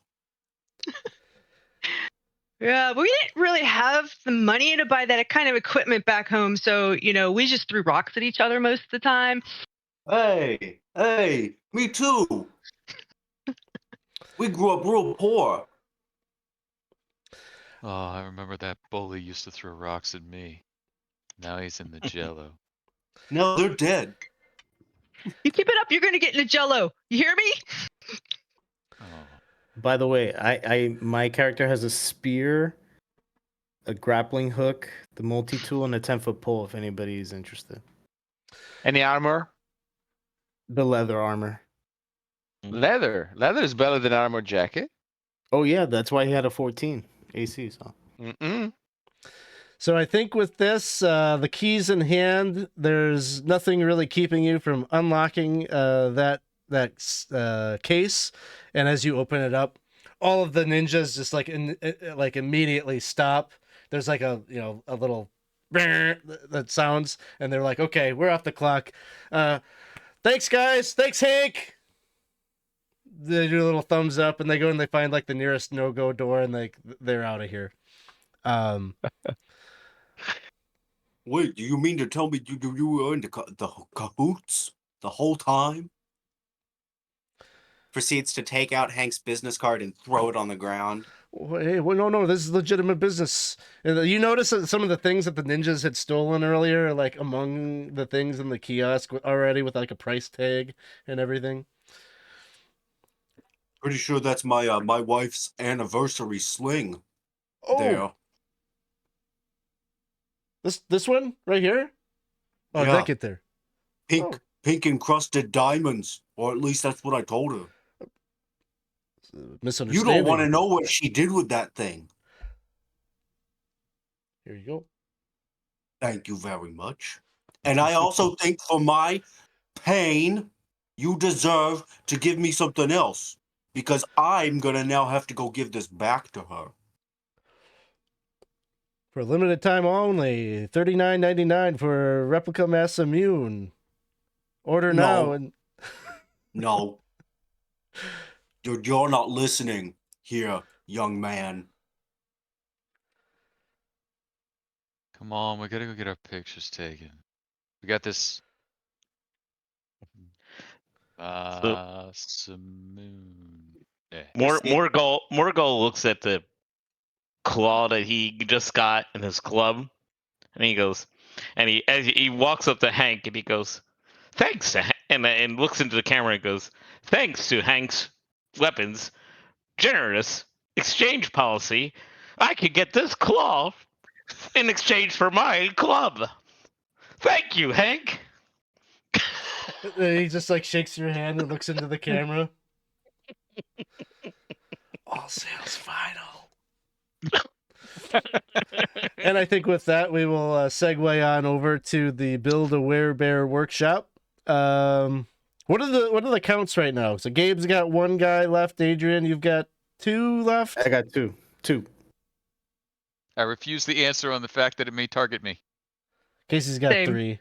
Lyra's got 3. I know who I'm going after, but Tux, you haven't lost any, or you did lose one, right? Yeah. Yeah. I, Gotcha. I lost the mall cop. Yeah. All right. Well, here we are. Your other 6 characters I haven't used yet are entering into the Build a Werebear workshop. Bright lights, cheerful music spring to life as you approach. And immediately you see there are a variety of stuffed plush bears, both small and man-sized, throughout the store. Rows of plush bear shells, completely empty and flat, lie atop a table. And nearby there is a bin of what seem to be stitched together fabric hearts. Behind the table, a tall machine with a clear see-through compartment at its top. And in front of it is a console with an array of levers and buttons fashioned to the machine. And you hear a announcement that comes over the loudspeaker as you enter. Welcome to the Build a Werebear workshop. Ready to meet your new cuddly, fuzzy friend? Just follow along and soon you will have a perfectly huggable werebear of your own. First, pick a shell from the table and place them within the stuffing station. Next, we need to arm him with love. Be sure to whisper his name so he knows your call. Lastly, you'll have to sew him shut so that you can go together and leave the mall.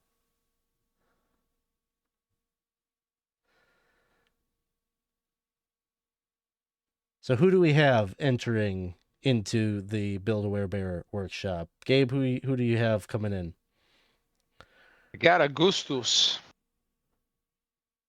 And Lyra Kroby. and Casey, Finibus. Adrian, Donald. Tux, Iliantha. and Jives. Lucilla. All right. So you've all stepped in. In the background, you can see maybe the timer kind of counting down. It's maybe at about like 9 minutes, 30 seconds as you enter in. So you got some time, but you probably don't want to tarry too long. Well, I reckon plumbing a werebear is no worse than plumbing a house. We grab the frame, we stuff the stuff inside, make sure it's all sealed up. And I'll kind of head over towards one of the shells and just kind of reach out and try and pick one up. Okay. Aiming for one that looks a little like grayish, maybe leaden. Sure. Yeah. You find one that kind of suits what you were looking for and pick it up. You know, it's kind of very loose and, just kind of weird shape because it's got no stuffing and everything inside it. Yeah, I'm going to call you paint chips because that's what I think about when I think about lead. And so, what next would the lot of you like to do? Kroby's gonna go looking around at the bears and just being like patting them on the head and be like, "Hey, little dude. Hey, little dude. Oh, you're cute, little dude. You're a big dude." Like, gonna kind of go around and pet them all. Lucilla is still sidling up to Kroby, so it just was kind of fortuitous, I guess, that they decided to go to the Build-A-Werebear station together. So she's just like going, honey, come on. I know they're very cute, but we gotta pick well, I need one. I think you do too, but I can't pick. I can't choose. I mean, how are you supposed to even start to pick one? what's your favorite ice cream? Hmm. Mm, mm, chocolate cherry swirl with marshmallows and nuts and stuff. Gotcha. Okay, so brown. You want brown. Brown. Yeah, all right. That sounds right. Yeah, brown. Yeah. All Great. right. You go So- get your brown, and I'm gonna find hot pink. Okay. So yeah, he'll go find a brown one. So, are you looking at the already put together Mhm. bears along the shelves? Okay, yeah, no problem. You find one. Now what? I mean, is that it? Come on, Paint Chips. We're gonna arm you with a heart. All right. So, Casey, your character goes over to the little bin with all the little hearts. Now, Paint Chips, we need a nice big swollen heart.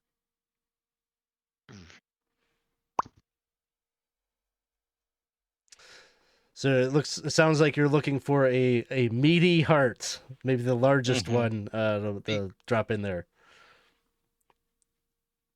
I'm gonna go by Casey's character, and then I'm gonna get closer and go whisper the name.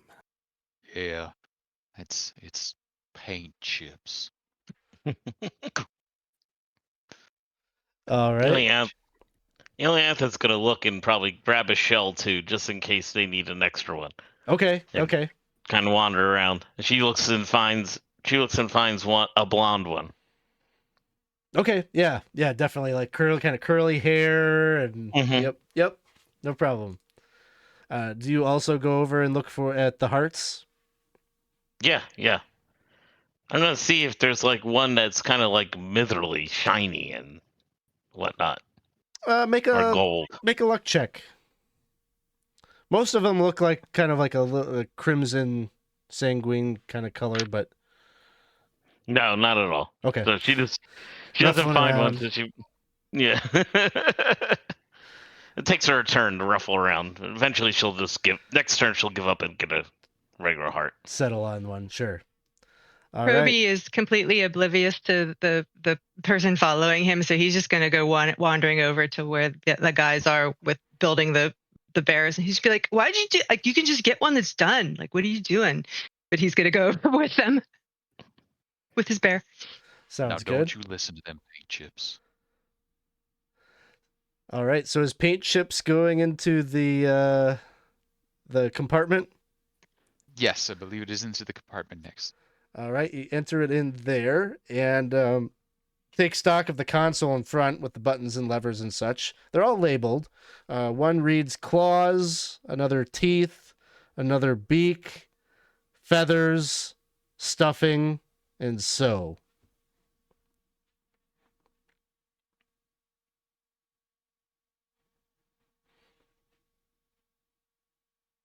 Well, Owl bear or werebear? Well, it's a werebear. So we're gonna start with the stuffing. Okay.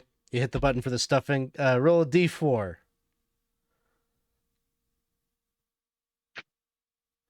The 2.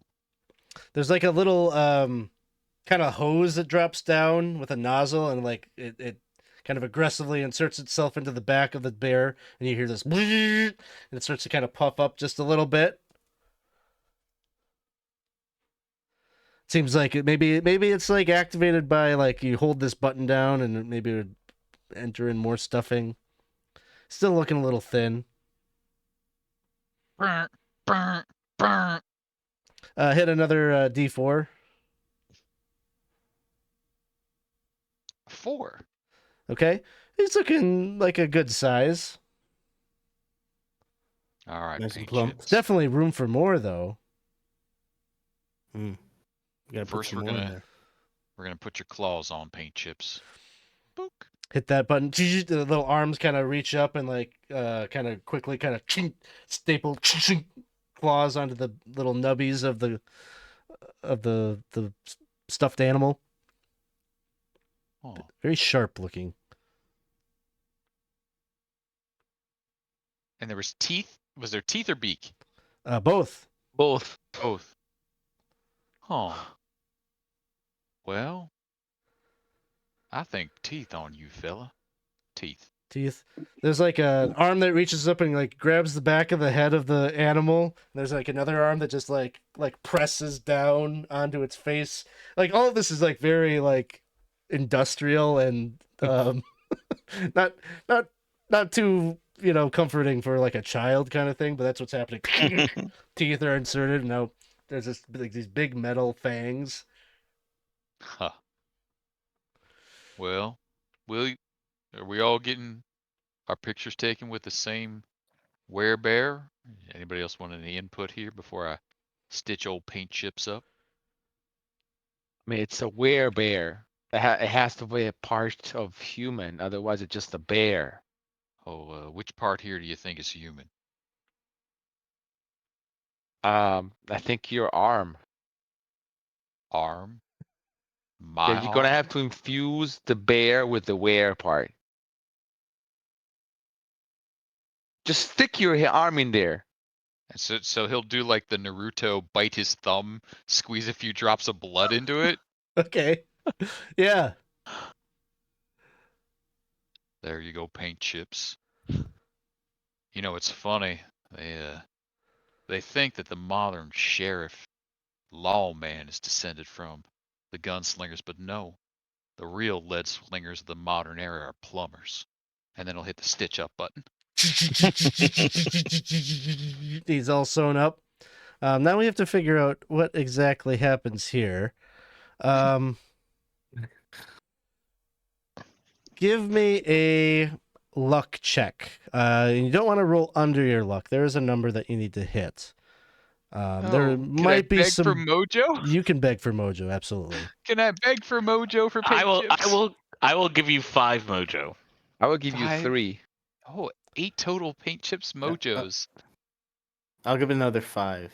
Oh, 13 total paint chips mojos. And the D number is... You don't It's a know. nat 20. Nat 20. Plus, This is either going to be really good or really bad. plus with all of the mojo on there, this is so there was a chance that it would be a chaotic werebear.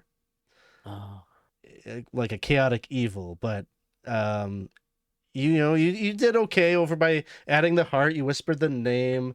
You didn't go through the entire heart ceremony like most kids would do when they come in here, but you did enough, and you managed to put it in there and complete your bear. Paint Chips comes to life, and he recognizes you, and he kind of reaches out with a wide embrace, and you pick him up, and he says, "Hi, Paint chips. I'm Paint Chips." You sure are. And he My seems little guy. friendly enough. Casey, this will be your little companion, so he can act on your turn. You gave him 6 hit points of stuffing. Damn. You almost went overboard, but you managed to keep it reasonable before he burst. You gave him a beak, or no, you gave him the teeth and you gave him the claws.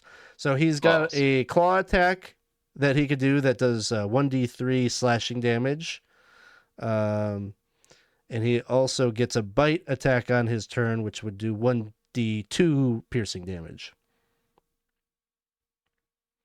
There you go, paint chips. I think he's Build a- currently the MVP of your team, probably. Yeah. Build a werebear where Uh, the plumber's friend truly lives.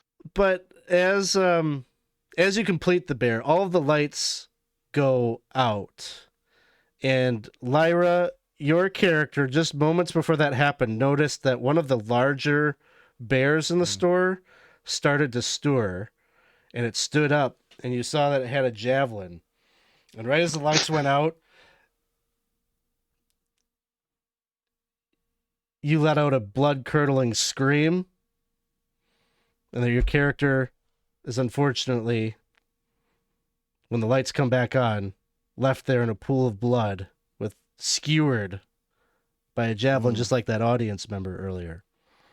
What? But he's hugging the little brown bear still. It's like this tragic scene. You can see they're like, cut the camera feed, cut the camera feed.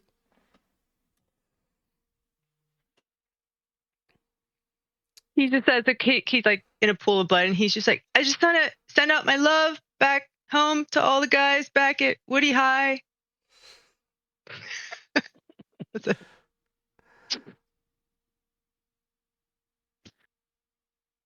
What do the rest of you do as the lights come back on? You see the scene of this like horrible thing that just happened. No sight of the perpetrator. It looked like one of the stuffed bears.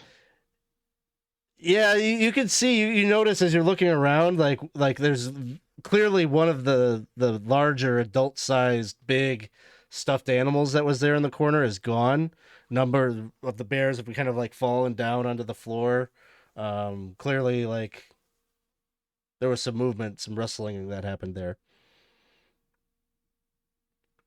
What could it mean? Javelined at the mall. There is an assassin. Obviously, Assassin. none of the men are paying any attention. Don't you remember earlier? Well, yeah. But I thought that was just an advertisement for Java Juice. Oh my gosh, there hasn't been a Java Juice in this mall since like 3 years ago. They replaced it with an orange Julius Caesar. Come on. Oh.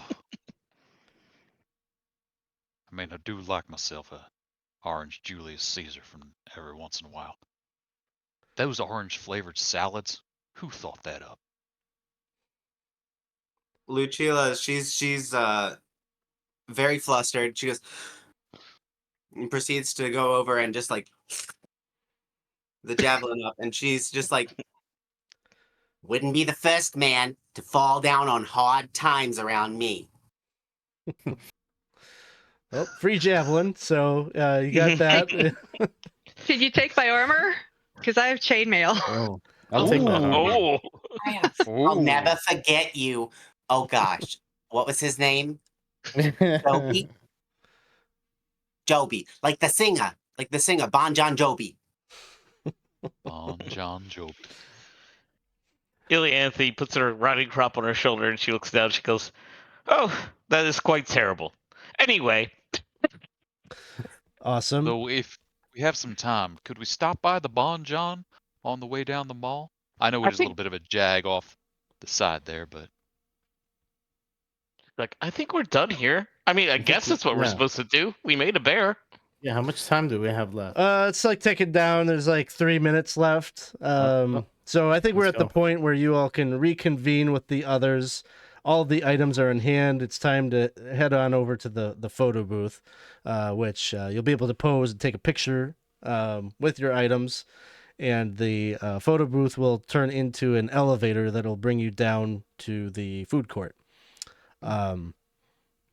Originally, I was saying I wasn't going to take a break, but would you all be cool if we took like a 5-10 minute break? Sure. And then when we come back, we'll reconvene with the last little bit here. So thanks everyone for hanging out with us. Thank you all for the donations. We're well over our goal. We raised $535 so far in February. Got a little bit more game to go.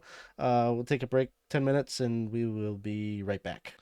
And welcome back, everybody. Thanks for hanging out with us here tonight.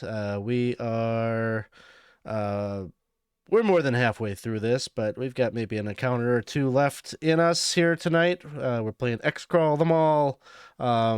This is sort of an adapted version of something that Stefan Surratt wrote called XCrawl the Mall. XCrawl scenario that he graciously shared with Mia on the when we connected through the Goodman Games Discord server. So I want to thank him for that. Definitely go check out his stuff with Dragon Peak Publishing.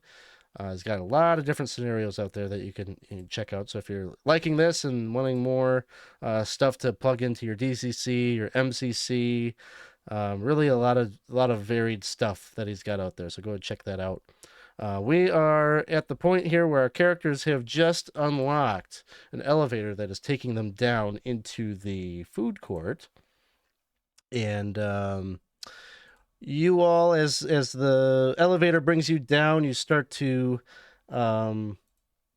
detect the scent of fried grease and questionable meats wafting through the air. And the elevator stops and lets you out right into the Mithril Triangle Mall's food court. There are neon signs that buzz and flicker above dozens of fast food stalls, each more aggressively branded than the last. You see Bugbear King, Have It Our Way, Rock Filet, Eat More Griffin, Praetorian Pizza Pantheon, Better Deities, Better Pizza, Praetorian Pizza. The lines are long and filled with rotting customers. A whole horde of zombies clutching plastic trays and blank expressions fills the court. Some are sitting down and already jabbing at disposable containers with flimsy forks and knives. Your muscles tense as you prepare to hear instructions over the PA system as to what you are to do in this area, when instead you hear a voice call out to you, "Psst! Hey, over here!" And you look over, you see DJ Jello Shot is leaning back into a massage chair. His entire body is vibrating violently. As you approach, he rises from the chair and stretches. Ah, now that's the good stuff. You guys should really try this. I'm telling you, this works. All right. He pulls out a pack of cigarettes, lights one up. All right. Y'all doing awesome. We're getting a lot of great reactions out there. Hey, tell me, which one of you got the kill on that javelin that flew out into the audience? Was that one of you guys? Our cameras didn't capture that. You guys have a killer frog, bro. We don't have a killing problem. We got a killer show, is what you meant to say. But Norm's like, well, I think if we look around, only one of us has a javelin. Oh, okay.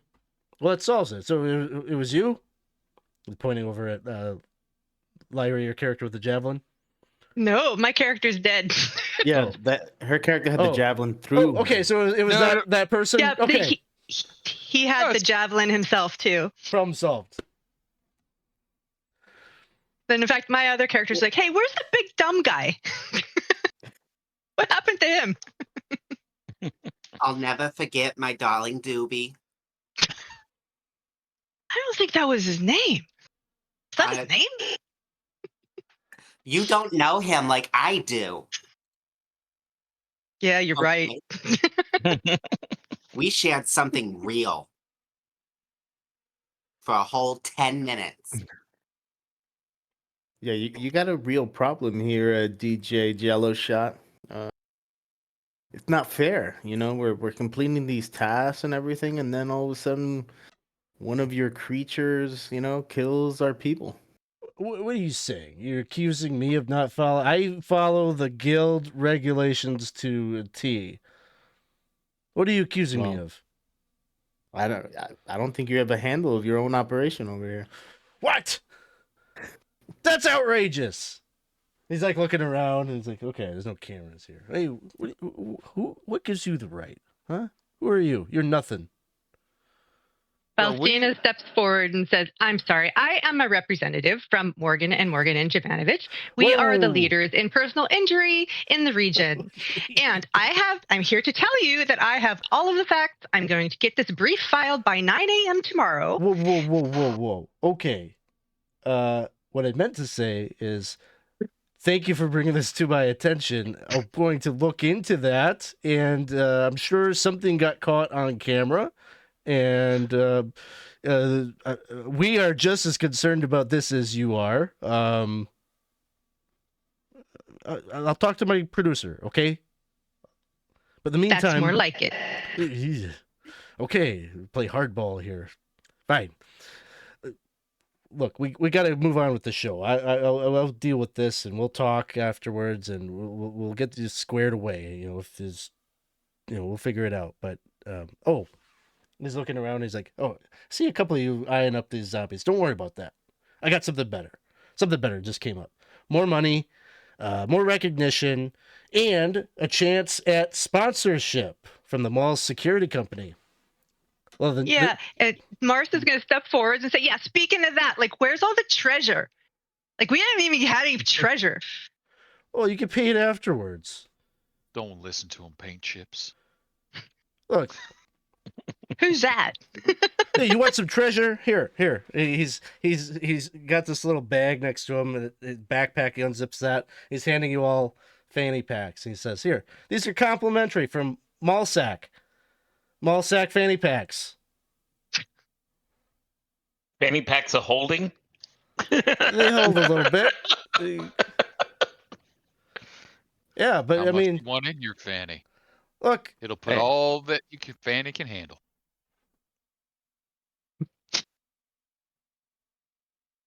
That's good. You write that down. We'll do a It commercial says it on on the label. I was just reading the instructions. Don't you all never read your instructions? It's a pretty that thing to my husband on our wedding night. Well, we got a situation here with them. There's a hippie commune squatting down in one of the wings of the mall here, down where the children's zone is. Commies? Hippies? Hippies or commies? What's the difference? One you stab on sight. The other one, first you beat them to death. Yeah, do that. Doesn't matter. You choose the order.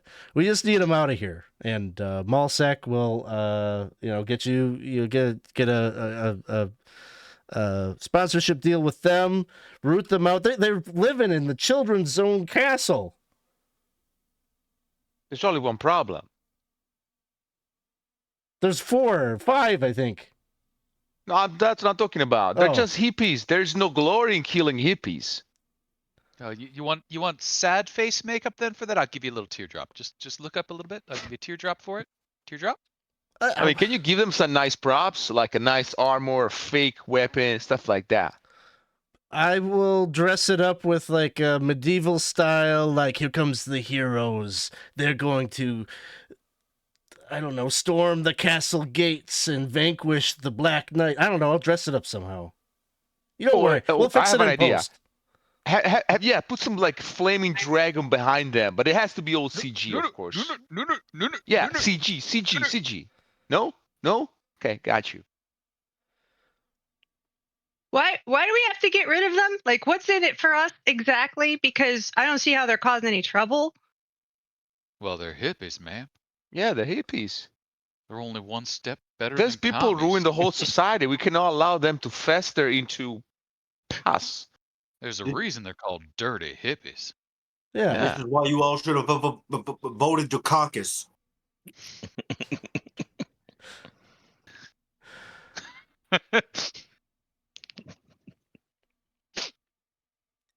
So he just is like he looks at, he can see Lyra, your character is not quite on board. He's like, hey, do you want this? Do you want the sponsorship or what? I don't know. What's the sponsorship? Well, it goes hand in hand with your ride into the Division 3 games. Oh, well then, yeah, I guess. Yeah, let's beat up some hippies. All right. Yeah. We All get right. uniforms and stuff. And Well, you got the fanny packs. I'm sure there's maybe like a flashlight or something in it. How about a nice memorial for that other guy, that Paula?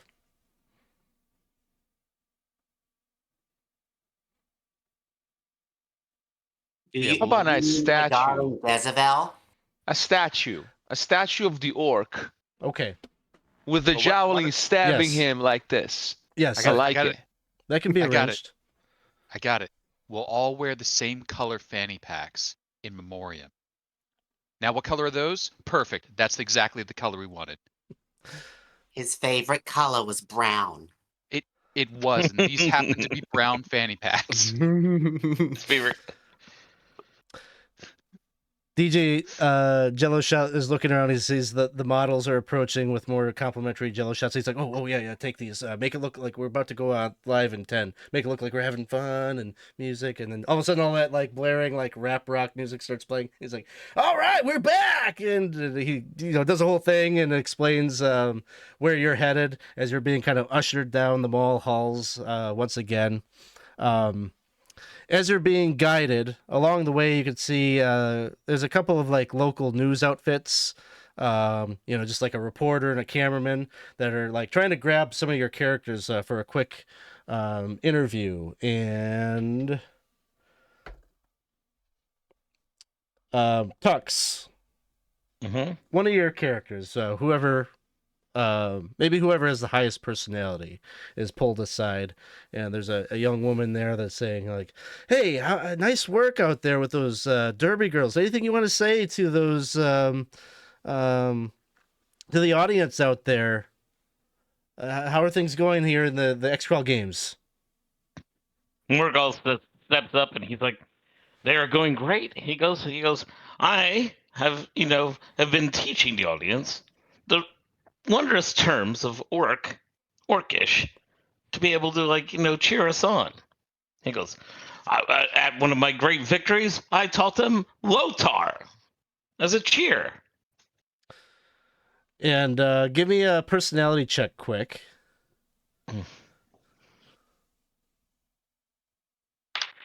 Lotar. I'm gonna give him a 5 mojo. Ooh, +5 mojo. That brings it to a 15. All right, you managed to kind of cut a little promo here, and you get that into the minds and of the crowd, and they will definitely be like cheering that on, and you get that going. As you're starting to like kind of pull away, she's just like, "One more question. Did you see anything? What happened out there? There was an errant javelin that hit an audience member, and we're hearing that there were some strange events that are happening in the games here today. Anything that you can comment on?" Not that I know of. Except that over at that Harold's weapon shop, they have a great exchange policy where I could change in my club to get this beautiful, finely crafted Asian claw weapon. Visit Harold's weapon shop today. It's like a little Hank's weapon shop today. little graphic of Hank's shop, like in the bottom third there, that pops up on screen. And eventually you were all brought into this wing of the mall where there is this huge let's see on my Miro board. I'll move you over to the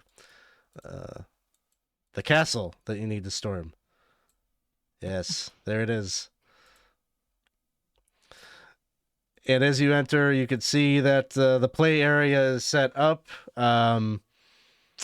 You notice that there is a man in a dirty trench coat who's pushing a shopping cart along, and he pushes it actually right into the castle's open mouth, right before a kind of plasticky looking portcullis draws closed.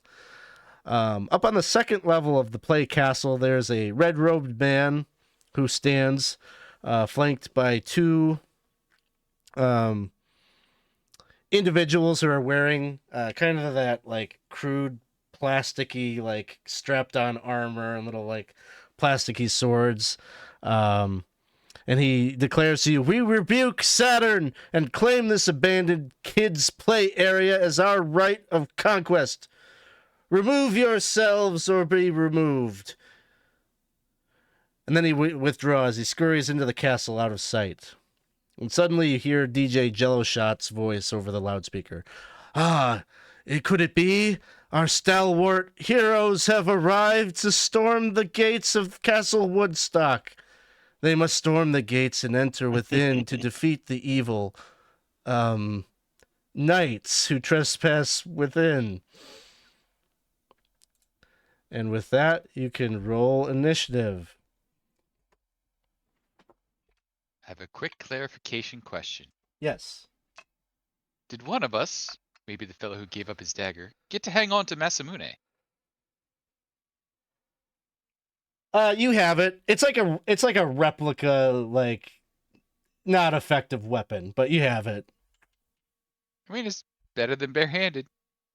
Same thing with the flail then, that Claudia refused to let go of. The flail operates like a real flail. 1d6 damage. Perfect. All right. Why do we fight? We fight for we're the getting booty. a raid Why do here. We wait for the booty. Why do we die? We die for the booty. Welcome in. Let me just see here. We're getting rated by Neon Lights Roleplay. Thank you so much for stopping in, saying hi to us. These folks here, we're playing XCrawl Classics here tonight. Hope you all had a wonderful game. Our characters are about to storm the kids' play area in the western wing of the mall where they're at. I promise it all makes sense what's happening, but it's a lot to explain. But what we are doing also tonight is we are raising money for the ACLU Foundation. So if you would like to help out with that, you can certainly make a donation. Every $5 that we raise gives the characters mojo, which they can spend to give +1 modifiers to their to each other's rolls. But otherwise, come hang out, and we're glad you're here. Let's see. I'm collecting initiative from everybody. So, Gabe, what did you have? 17. 17. Lyra. Not one. Casey. 10.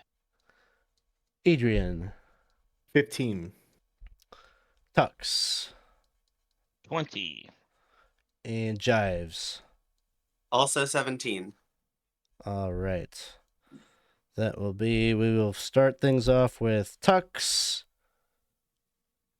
then Jives, then Gabe, Hippies, Adrian, Casey, and Lyra. All right, so starting things off here is Tux. So basically all of the individuals that you briefly saw have withdrawn inside the castle.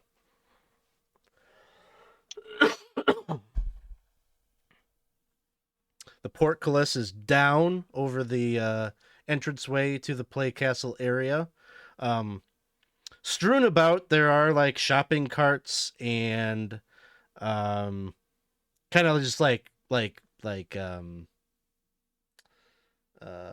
sleeping bags and like cook pots and things like that. People's little living areas where they've been camping out. I think what's going to happen is Iliantha is going to hop into a shopping cart and take out her riding crop, and Morgul's going to get behind her, and she's going to reach back and whip Morgul, and he goes, "Ramming speed to the portcullis." Awesome.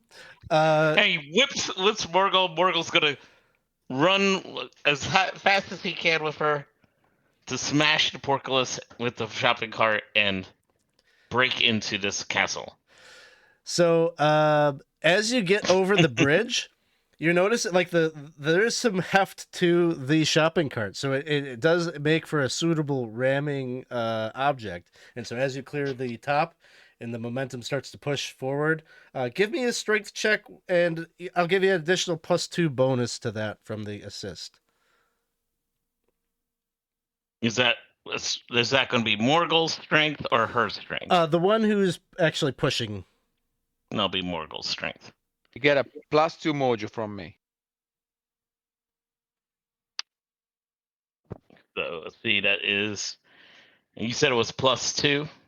+2 from me, and then +2 +2 from Gabe, so +4. That's 15. Easily done. As you ram into the portcullis, it just kind of, it's not really like metal, like, you know, it's just like this plastic material. So like you just like rend the whole thing, just like kind of like breaks and collapses apart, and you manage to make yourself inside. The rest of you notice that as Tux's characters enter past the threshold, they seem to like warp out of view, like they get teleported, some kind of magic there. And Tux, why don't you roll me a D4? Mm.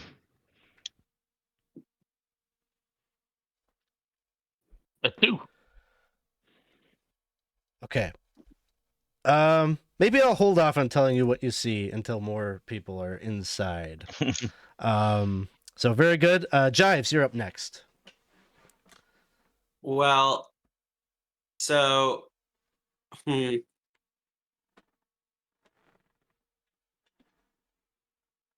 very apprehensive to do anything now because I'm not a fan of getting involuntarily teleported. There is such a thing as consent. I don't know that I necessarily read the waiver very clearly though, so but Salvuccio is really not afraid of much. He's seen I've seen the whole world. This is nothing. And he proceeds to get a little closer to the portcullis, and right, I think, yeah, he has rope and a grappling hook, and he proceeds to right through the portal to see if it snags on anything.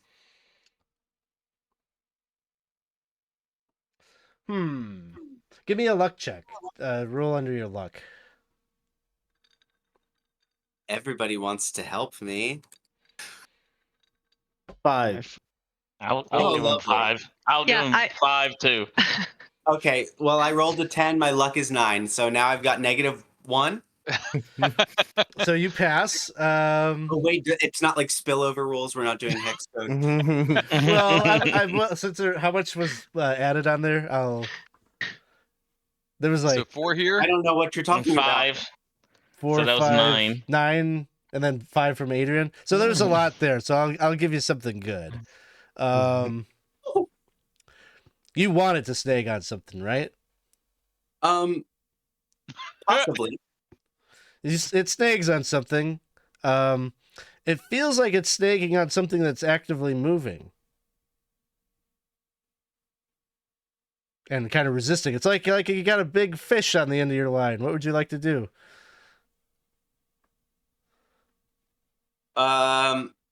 Claudia rolls over one of those hefty shopping carts and proceeds to try and convince him to like tie the rope to the cart in a way where like it's gonna keep it from going. Like they flip it over and tie the rope down. Okay. Because he's old and she's older. That happens. You managed to do that. Okay. I think with that, I'm going to go back to Tux because it was actually this. What is in Tux's room? I apologize in advance. How about this, Tux? One of your characters do a luck check. I mean, maybe it's you that it's fished on to. I'll give you 4 points for that, mojo points. I'll go 2 because I kind of actually wanted to fail, but I still wanted to succeed. I'm going to give 5 because of karma. Ooh. Also, Claudia was the older woman. Wow. Don't act So, surprised. so I gotta go underneath my luck. Yes. Okay, so how much did I get? 2, 4, that's 6. Yeah. That brings me to 6 brings me to a 9, which is underneath my 11 for Morgar. So your two characters like just get dumped into this area that turns out to be a trampoline zone. So you guys are like on the shopping cart, and the shopping cart's just going boing, boing, boing. On the other side of the trampoline park, you can see one of these hippie knight characters is jumping up and down also with a this one with like an actual sword in hand. It looks like you're about to like come to blows, like maybe you'll meet in the middle and there's going to be a fight that happens, but then out of nowhere right behind you, this grappling hook like drops right onto your shopping cart and like clinks onto it. But you manage to, before it like yanks or does anything, you throw it forward and like it grabs onto like the neck or the collar of that armor, and that guy is like being like kind of reeled towards you. So that's like what's happening in there. Okay, back to the initiative order. Gabe, it is your turn.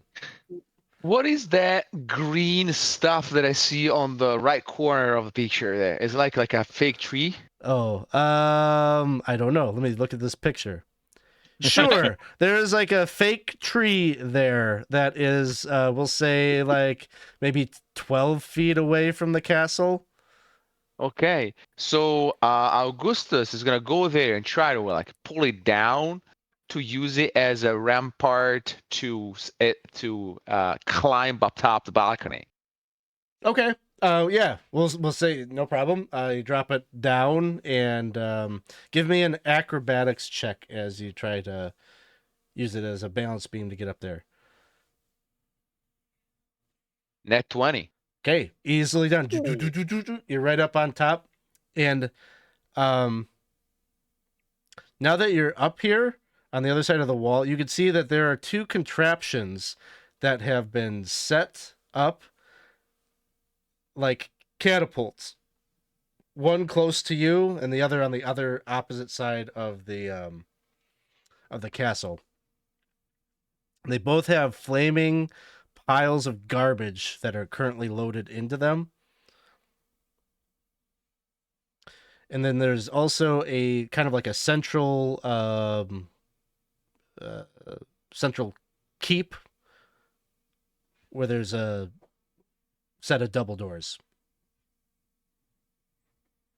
And they're pointed outwards. So Yes. they're gonna be thrown at my colleagues outside. Yeah, it looks like they're weighed down by like they're tied up, and there's like a fuse that's burning, and it's about to expire and about to release these. So that's kind of like where you're at. Like this is your, you got up there, you see this, you have a chance to maybe call out a warning down at your allies. But yeah, that's what I do. I say, guys, flaming projectiles coming your way. Take shelter. And with that, that is exactly what happens. These things are going to fire off. I'm going to say, because you all have the warning from Gabe, I'll give you a +1 on this, but you all need to make reflex saving throws. Anybody that's outside the castle walls. So Tux, your guys are okay because you're somewhere else. But and Gabe, you're okay because you're up there. But the rest of you do reflex saving throws, DC 12 for all of your characters. If you don't meet a 12, your character takes 1 point of flaming garbage damage. Malorum the Slacker is struck with 1 point of garbage damage, but he is able to weather it. Austin, You said it. Go ahead. Lyra. No, go. Austin, the college teaching assistant, takes 1 damage. He's still up though, but Donald is able to evade. Awesome. Yeah, Mars makes it with a 12. That was a 12, right? DC? DC Oh, 12, yep. Yeah, okay, she makes it.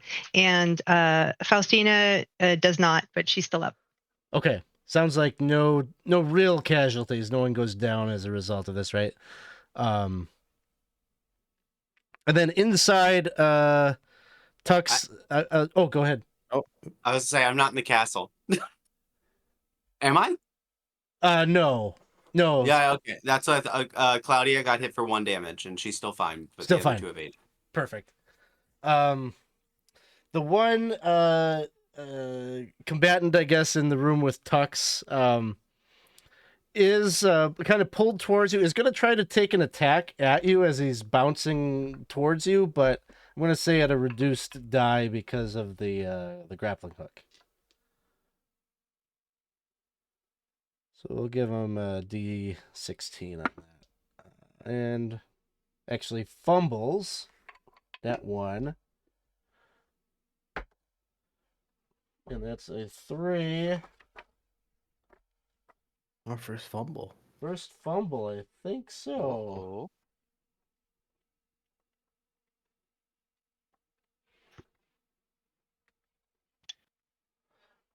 Tux, do either of your characters have a luck score? Or luck modifier, I should say? Yes. I think. Elanthea has a -1 luck modifier. The other guy just has a 0. 0, okay. It's an awkward attack. Leaves him off balance. You'll get a +2 to I think with the grapple, you'll get a total of +4 on your attacks against this opponent. So awesome. That'll bring us to Adrian.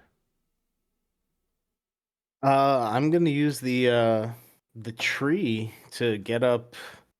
My guys are gonna get up into the castle. Okay. Dexterity checks as you catwalk up there. Okay. Let's see. Austin. Oof. Uh-oh.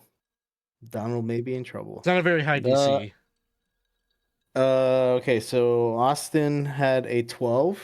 Okay, makes it. And Donald. Oh, nat 1. Nat 1. Donald, okay. no!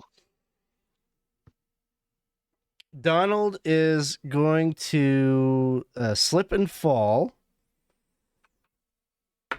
Takes 1 point of damage. Hey, still up.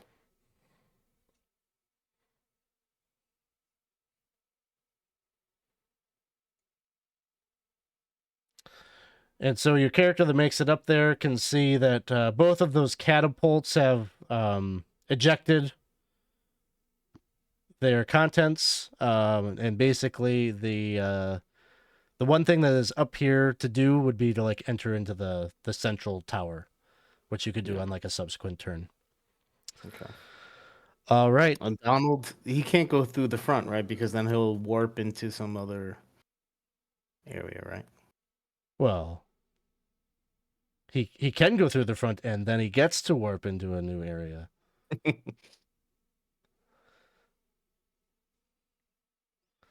all a matter of perspective. Yeah.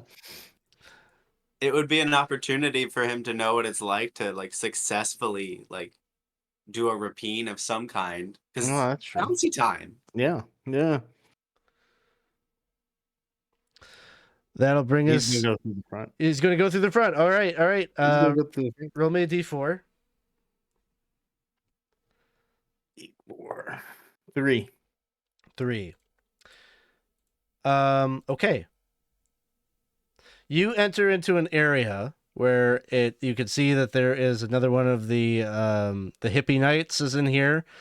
And as you warp in, he immediately like locks eyes with you and seems like he wants nothing to do with you. And he drops himself right into a tube that appears to be a slide. And you can kind of hear him, his body kind of the friction against the plastic. And you hear his body whoosh down. But that's probably about all you can do on your turn is see that happen. That'll bring Did us. he leave a sword or anything? Did he leave a? No, he took his weapon with him. Casey. Sure. So I have a question. I think we went down some stairs to get to this area, correct? You went down the elevator. Went down the elevator? Okay.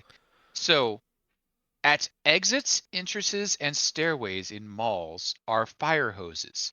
Is there a fire hose about? Sure. Okay. Cool. I get to do something I've always wanted to do in real life. All three of them rush over to the fire hose. They crack the goddamn glass. They throw the goddamn thing out and whoosh the thing on. Malorum's holding onto it, just pointing it up at like the top area to just like flood whatever's in the tower and bring it down. Okay. Goddamn dirty hippies. Sounds good. Yeah, we'll return to that once some more time has maybe passed. Awesome. Let's see, Lyra, it is your turn. My two characters are going to see the grappling hook thrown through with like the cable, and if they're able to see that like it's attached to something, they're both going to go over there and try to pull it to see, like, because thinking maybe that their colleague is in there, they can get him back. Okay. Make a strength check. Okay. It's a 16 for Faustina, who's also yelling, "I would like to talk to someone about squatters' rights." And it's a 7 for Mars. Okay. So I rolled an opposed check, and the narration on this is, Tux, from your perspective, all of a sudden you see this guy, like something is tugging on the rope when the grappling hook is still caught on the opponent's armor, and they like grab hold of you and is grabbing hold of like the cart. Actually, it's the cart that they grab onto, and like it seems to be enough that they're anchoring. They're kind of like digging their heels in. You're bouncing, like it's just awkward. It's like rolling over, but they don't get pulled out. And so, Lyra, from your character's perspective, it's like, it's just like, wow, this is like really weird resistance that is coming off of the end of this. Yes. All right. Tux, it is your turn. All right. Let's see. So,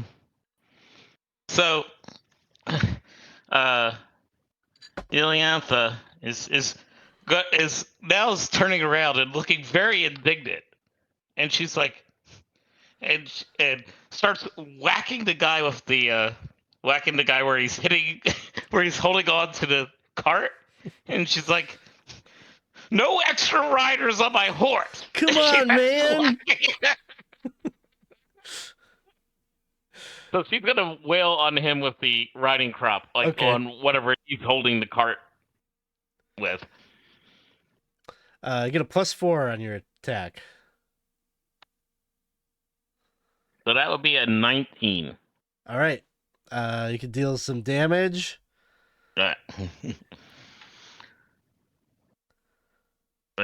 what? A die 4? Oh, it's the riding crop? Yeah, we'll say die 4. It's the riding crop. Yeah. Die 4 sounds good to me. Or a die 2. I was actually initially thinking a D3, but I'm okay with D4. It sounds fun. We can do a D3. We'll do a D3 because it is just a riding crop. Yeah. I just want him to make him. I just want to hurt him so you'll let go. For 3. Okay. He doesn't go down, but he releases like ow, like one of his hands, and it's just like, Argh.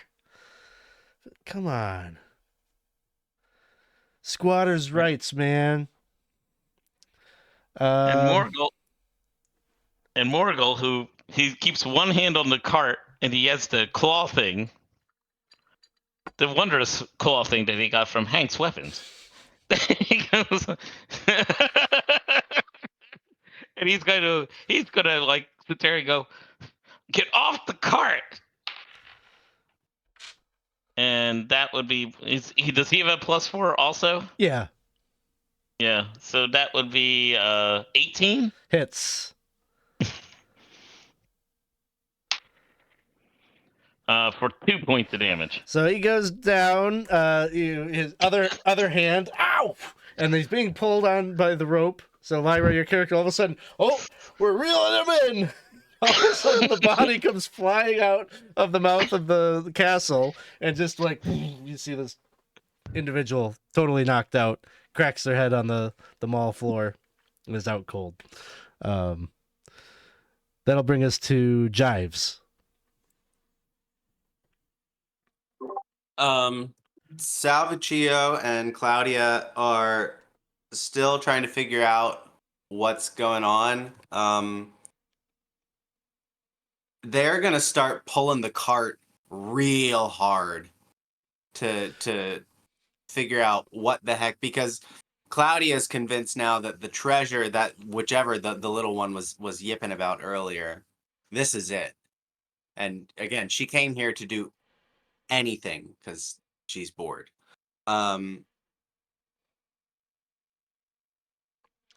I don't what strength checks. So the cart that's attached to the rope, right? Yeah. The ones that right now more or less like one of them is sitting on and the other one is kind of like. So I think, Lyra, you, that's the same rope that you were tugging on, right, to fish out this individual that just dropped out? Yeah. The one that was attached to the cart, I was pulling to try to retrieve our teammate from the portal, from the other portal. So when I it did work, right? So the grappling hook came back, the person came through. Yep, you caught a live one on. Okay. Well, not a live one anymore, but. I thought there was a second one. Okay. Nope. I didn't do that. Never mind. Instead, they go no dice. Claudia proceeds to chastise. I told you, you never do this right. You can never do it right. I've always got to get in there and do it myself. Once again. She grabs the grappling hook and she no like roll up or anything. She just like hammer pulse it through this little portal. Okay. Oh, and I guess Salvatio is still sitting on the shopping cart here because he's got to do something. What did I have you do? I think I had you do a luck check last time, right? To see if there was some effect. Yeah. Man, that poor fella. He can't get no credit whether he's pulling rope or pushing rope with that woman. You don't want to know anything about him pushing rope. Oh gosh. Horrible, awful. I got a 17. Okay. You throw it in there and it doesn't really get hooked on to anything exactly. Or you don't feel any resistance. Do you want to pull it out?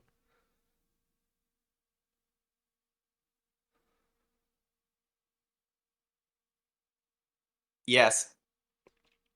As you yank it backwards, you just see it it brings back a couple of multicolored blue, yellow, red balls that look almost weightless. They kind of roll out of the portal. Ducky D's, really? Here? That'll bring us to Gabe.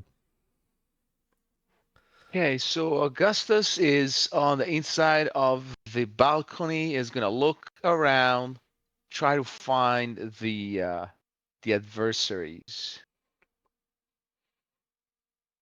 There's no one else up here at the moment. Although you did initially, there was a red-robed individual that made a little declaration and then withdrew.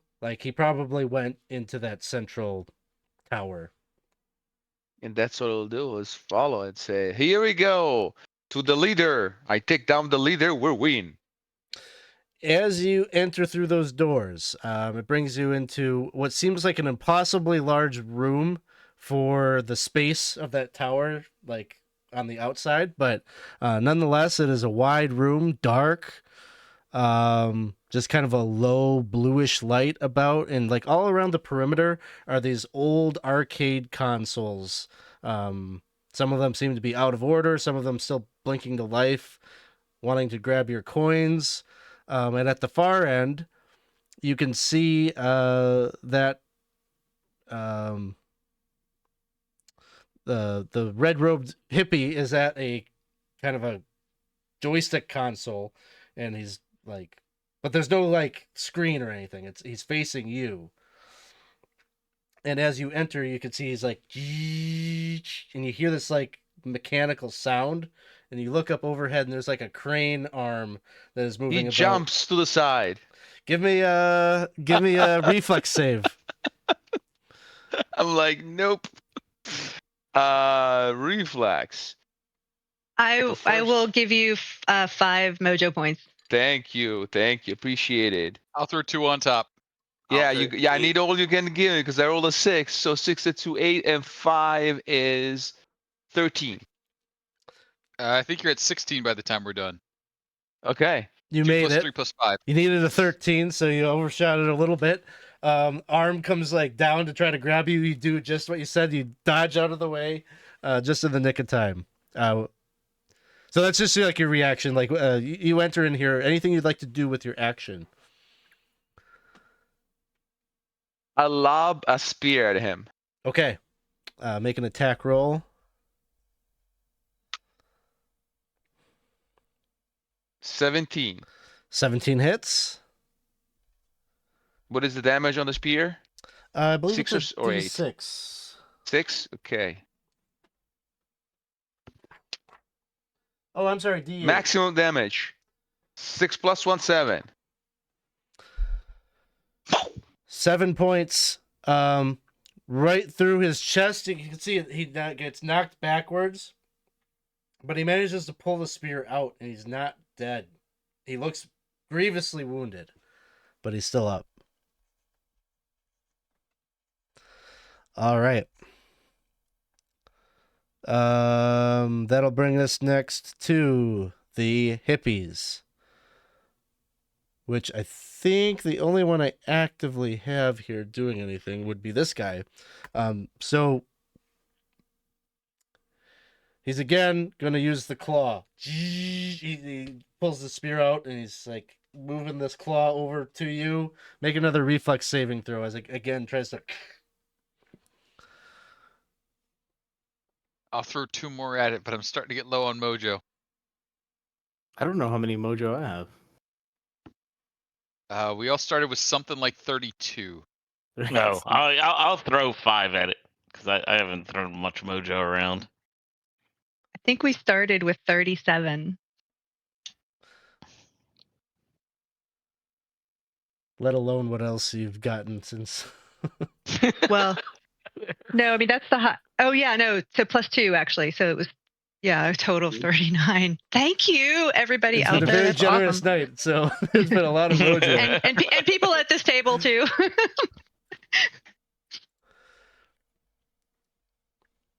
Oh, I think, Gabe, we might be muted here. Sorry. Oh, sorry. I thought I wasn't muted. I say we're done because I rolled a 16 on my die and they gave me a bunch of mojo. Oh, so awesome. it's a super success. Again, you're like cartwheeling and dodging out of the way. There's the frustration on the face of the opponent there. Nicely done. Adrian, it is your turn. Yeah, I'm following Gabe's character into this area, into the tower. And I only have a little sling. Do that. So I guess that's what I'll do. All right, here we go. I'm gonna use 5 luck. Start with there. Just so you know, you wait, no mojo. Luck, oh wait, no, I can't use my mojo. Can't use Sorry. mojo on yourself, but luck you can burn after you see the roll and everything. Oh, if that's you want. right. That's right. Okay. All right, here we go. Here we go. Oh, okay. All right, that's a 15. And I'll do 3 luck? 18. I'm gonna be really nice. You do not need to be burning that luck. Oh. 15 would hit. All right. And a 1d4 plus 1, and he also gets a plus 1 for Revenged of the Fury. Okay. All right, 2, 3, 4. 4 points. He is still hanging on to life, but just barely.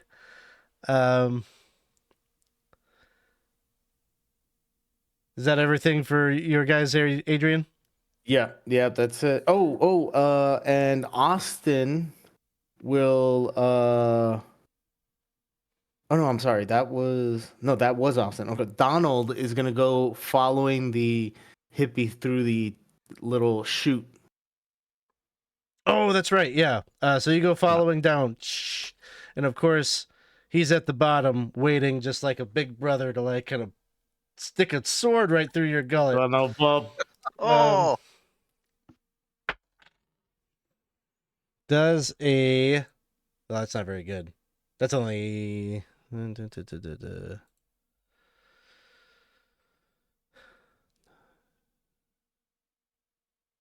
11.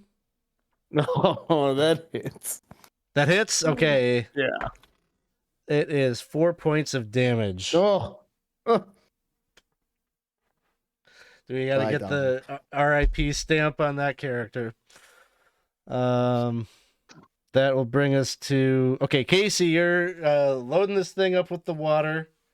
Yeah, so Finibus is sitting there just spinning the little dial that opens up the fire hose. Paint Chips is running on top of it. They're like full blast spinning it. Malorum's holding the nozzle like spraying, and then Bonarum has gone over to my other thing I've always wanted to do. He tears the goddamn defibrillation pack off the wall. He runs over, charging it up. He just like touches it to either side of the water. He's like, lightning bolts! Bonk! Okay. Tux, where is your character currently? It's going in the top, hopefully. Oh, I think you're muted. Muted, Tux, muted. We're in the bouncy room. You We're just are trying to still figure in out there. the Okay. next. We're just bouncing around with a cart. So you have noticed that there seems to be some water like leaking down into the bouncy area. Fortunately, you're bouncing up and down, so there is a chance that as the shock like hits the bouncy castle, that like maybe you miss the bolt. Let's just it's just a luck check. I'm gonna give you 5. I Yeah, caused another this 5. mess. I feel like I've like I didn't help you. You got 10. Oh, a 2. Okay, It awesome. makes him 12. Or do you want to roll He under? wanted Yeah, cool. he wanted under.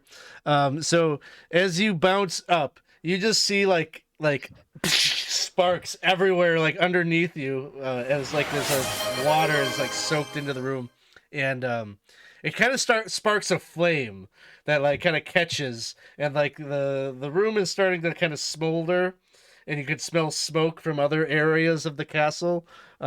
This feels like a bad place to be. Long term, but no damage to you. I think it won't actually affect the arcade room. I think you guys are fine. I don't think it's like permeated there quite yet, but yeah. All right. There might be some corpses elsewhere that we aren't seeing because we don't have eyes in those rooms. But there's some dead hippie actors elsewhere in the castle. All right, well done, Lyra. It is your turn. So what? My characters are still outside. So what do we see happening from this lightning situation that's going in? Like, do we see water coming out the bottom yet? Water coming out the bottom, but then like smoke in other areas, and Okay, so and I saw some of the folks went in through the balcony, and then there's this sounds mysterious of battle portal up there. Mysterious portal. Yeah, there's just a lot of sensory things that are happening.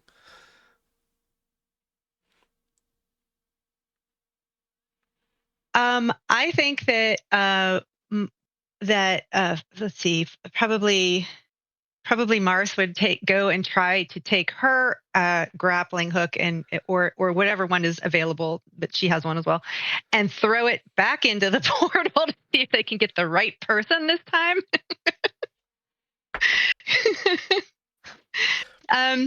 Tux, another grappling hook enters into the ball pit. What would you like to do?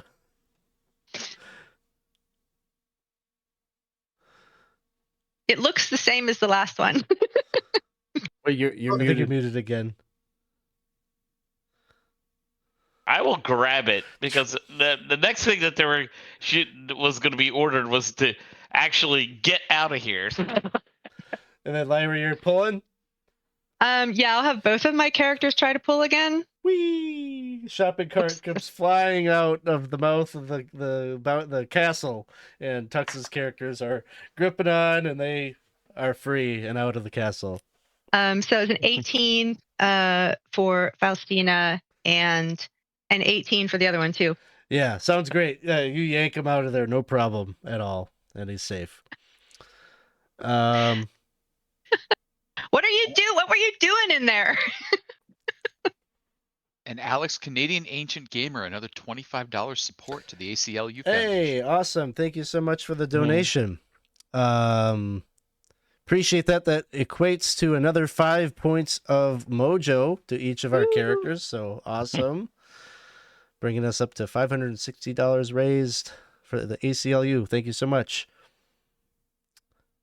I think that's bringing us back to the top, which is Tux. They're going to move back away from the castle right at this particular moment, and Elantha's going to sit there and say, "We have done it. We have sieged and destroyed the castle." He goes, "We are its masters." The castle is looking pretty shaky at this point. It's front loaded with water, which is causing like the front end to start to buckle. The back end is on fire, and so there's like flames that are starting to gulf out of the areas where the water hasn't quite saturated. And up at the top, Gabe and Adrian, your characters are feeling this sort of like, this structure is not a safe place for us anymore. We probably want to get out of here as soon as possible. But Jives, it is your turn next. Out of curiosity, the electricity, was the water that was funneling into the castle also going down the slide?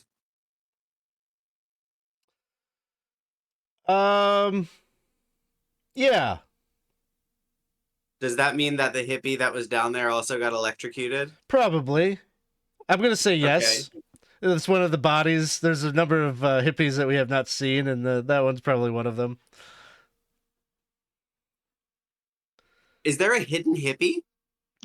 I don't think anyone More has. than one. I don't think anyone has eyes on him because Adrian's character died. Correct? So, Just like Okay. communists, they're hiding amongst us. all right. So Lucilla, who's more or less, I just now realized, she's just been holding back the entire time, doing absolutely no. I'm sorry, not absolutely nothing. Completely mourning the death of her beloved Samuel.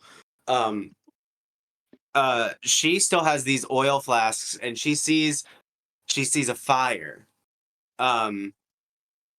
So she's gonna take, and she's just gonna exacerbate the flames. There is two of your team inside. You're aware of that, right? No, they're not. No, they're not. Not yet. No, they're not? No. That's No, they're not? Got you. Wait, how are they inside? No, they're not. They get pulled in. Gabe. I didn't ask how big the room is. I said I exacerbate the flames. Okay, fine. Well, whatever. Nonetheless, I made my call. So we throw some oil apparently on the fire. Yeah, like the back end. We'll say if you go to the back end of the castle, yeah, you could probably see like a dead hippie on the back end where like the slide exited out or whatever. A little fried or whatever from the electricity. You're throwing oil on the back end, it's starting to spread. And I guess Claudia and Salvuccio are desperately trying to escape the firebox that I've just created. Sounds good. That will bring us to Gabe. So is Augustus aware that he's in a fire and water trap? From Fire, water, and electricity trap at this point. From inside the arcade, I don't think you see fire yet, but you maybe smell smoke, and you can feel like the weight of the floor is shifting. Like the castle is like kind of like starting to crumble from like the weight of the water up top and everything. There is any cameras that he can see him. Yeah. There's a camera. Cameraman So in if he here. flees, everyone will see him fleeing. Yes. Oh. Mm-hmm. That's the problem. He says, "For the Emperor!" and takes out his club and tries to finish the evil boss of the dark and shitty squatters. Hell yeah. Whatever this is, 5 mojo. Mm-hmm. I'm giving 5 mojo too. Okay, For so the that's Emperor. a 24 to hit. It hits. Okay. Do 4 plus 1. 3 points of damage. How do you want to finish it? I just club it in the face. His face twists and does a 180 and goes facing his back, and it goes down. And as he drops, you hear "Bam, bam, bam." The encounter is over, and you hear the voice of DJ Jello Shop making an announcement: "The siege has been won!" And so to the crawlers, a donation shall be made in their names. 10 crates of Jello pudding to the homeless shelter of their choice for the Saturnalia feast this year. And so you each get +1 fame from this encounter and a chance to be potentially sponsored by, what did I call it? Mall Sack. Yeah, Mall Mall Sack. Sack. That's a all great right. name. Yes. But as that happens, big lights right behind the castle. Just beyond the corridor, you can see your destination, Saturn's Sporting Goods, where winners are created. You brush yourselves off, you take stock of those that are remaining, and stride forward. Entering into the front doors of the establishment, you see the finest of sports, workout, athletic clothing, all the things that money can buy. And in the center of it all, a big Saturnalia tree that sadly lacks a proper tree topper. But beneath it, decorated branches is a long table covered in feast food, and sat at its head is a toga-wearing goblin who wears a silly human mask as they sing. He sings a bawdy tune with the other goblins that have joined him. This one wears a crown, and he says, "Quiet down, stop singing, you goofs. My definitely human friends and fellow feasters, we have guests. I am the king of Saturnalia.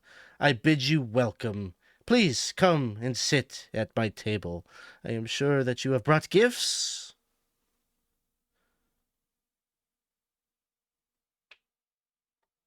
We bring you what we've been given when we started, plus the achievement of undying glory.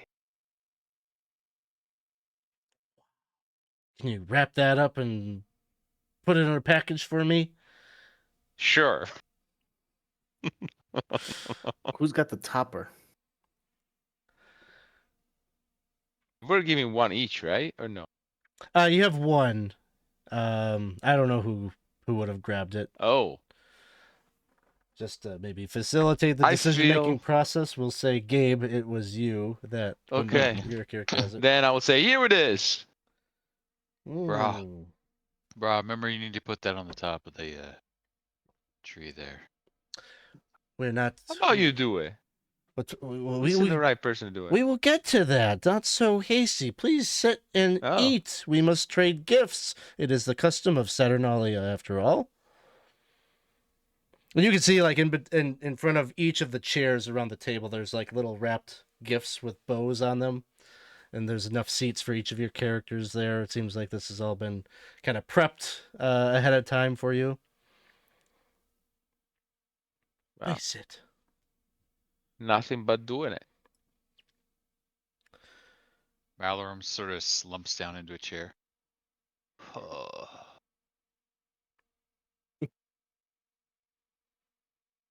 Yeah, Austin sits down at a chair. Mm-hmm.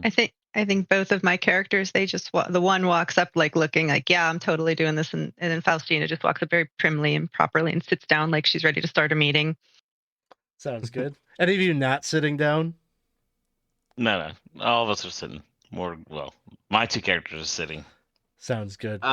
Lucilla abstains. Claudia and Salvuccio will sit. Okay. The king, the Goblin King here kind of says to your one that like doesn't sit down, like, well, if you're not going to join us, go and make yourself useful and bring us some refreshments. Really? You're gonna tell a woman what to do in this day and age? Hey, look at the crown. I'm the king today. And I'm the queen tomorrow. With that, it seems he segues into he kind of was like, I don't want to get into all that.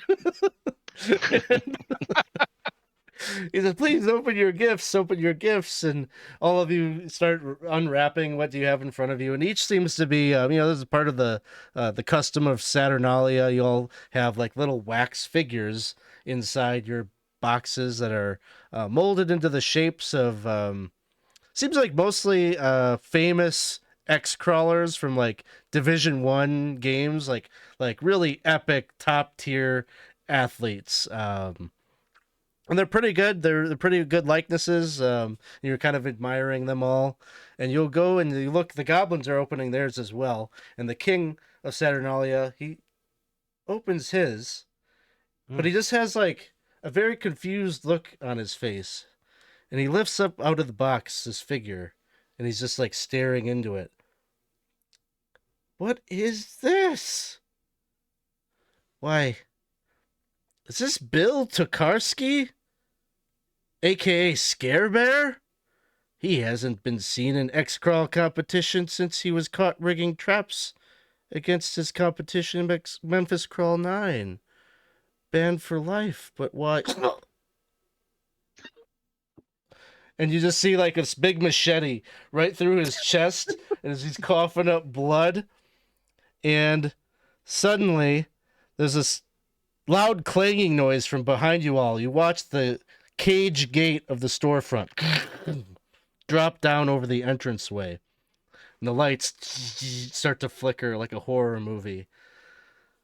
And you hear DJ Jello Shot over the intercom. Hello? Why do we not have visual? Did they put the topper on the tree? What's going on? Where's my producer? Oh my. I was about to do my spot about the wrapping available at this mall. Oh my God, Cheryl. Someone call for help! And you see from behind the Goblin King, this horrible looking man. Not there. Well, here's the shopping mall, the sporting goods store. But here is the horrible looking individual with the machete. Oh, that's not nice. Go ahead and roll your final initiative for the evening.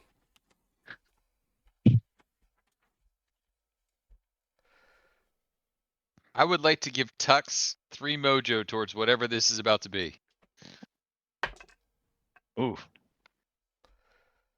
All right.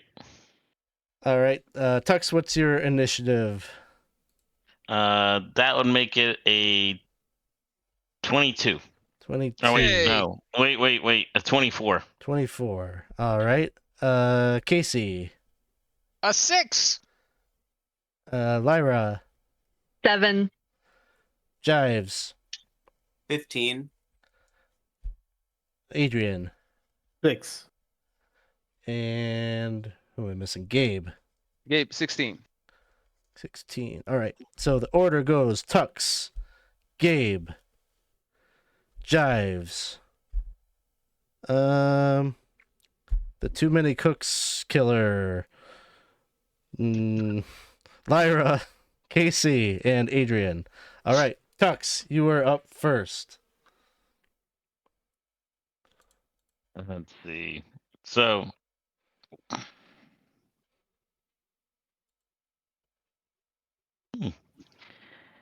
so Elanthe is shocked, but not shocked, and but at the same time, she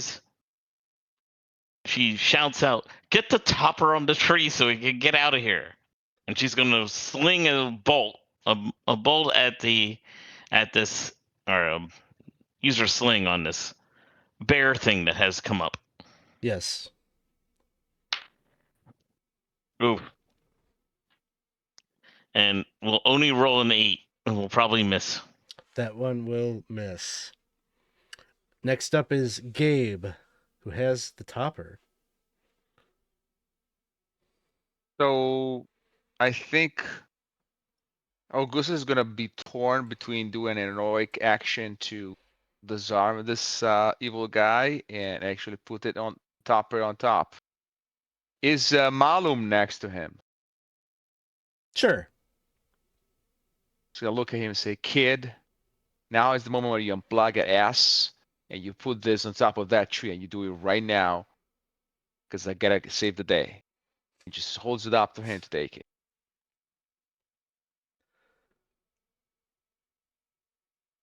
Hello, kid. Malum. Malorum. Casey, what are your character? What? Huh? What? What? What? Wake Right up. now, take this and put it up. No, I was about to do my spot to camera, man. I just Right. drop it on his hand, Okay. and then I start running. What? Try. He's a tutor of Krav Maga, which is a Israeli kind of hand-to-hand combat, and he wants to go behind his face and immobilize him and take the machete out of his hand. Okay. You can take I will- Cat Mojo.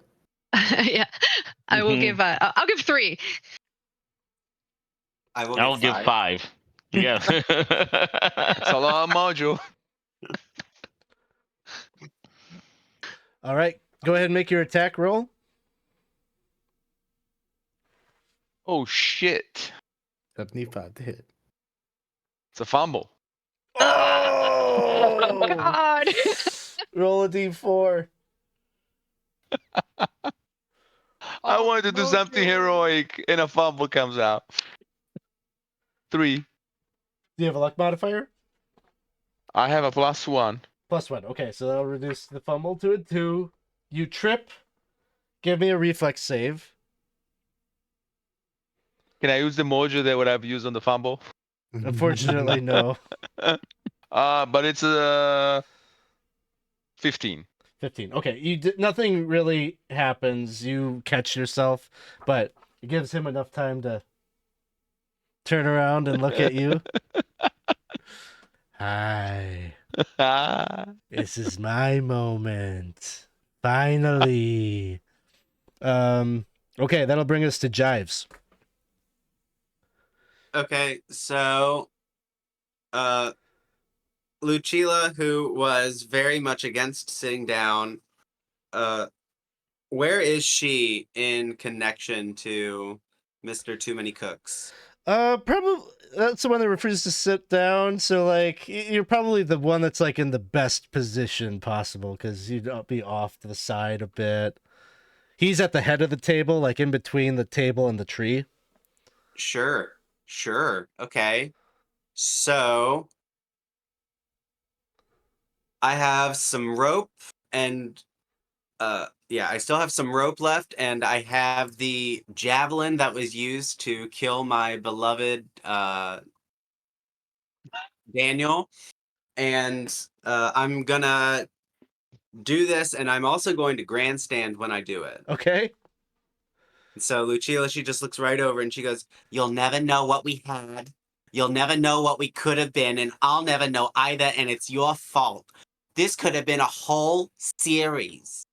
5 seasons at least, and you took that opportunity away from me. So now you hit me in my heart.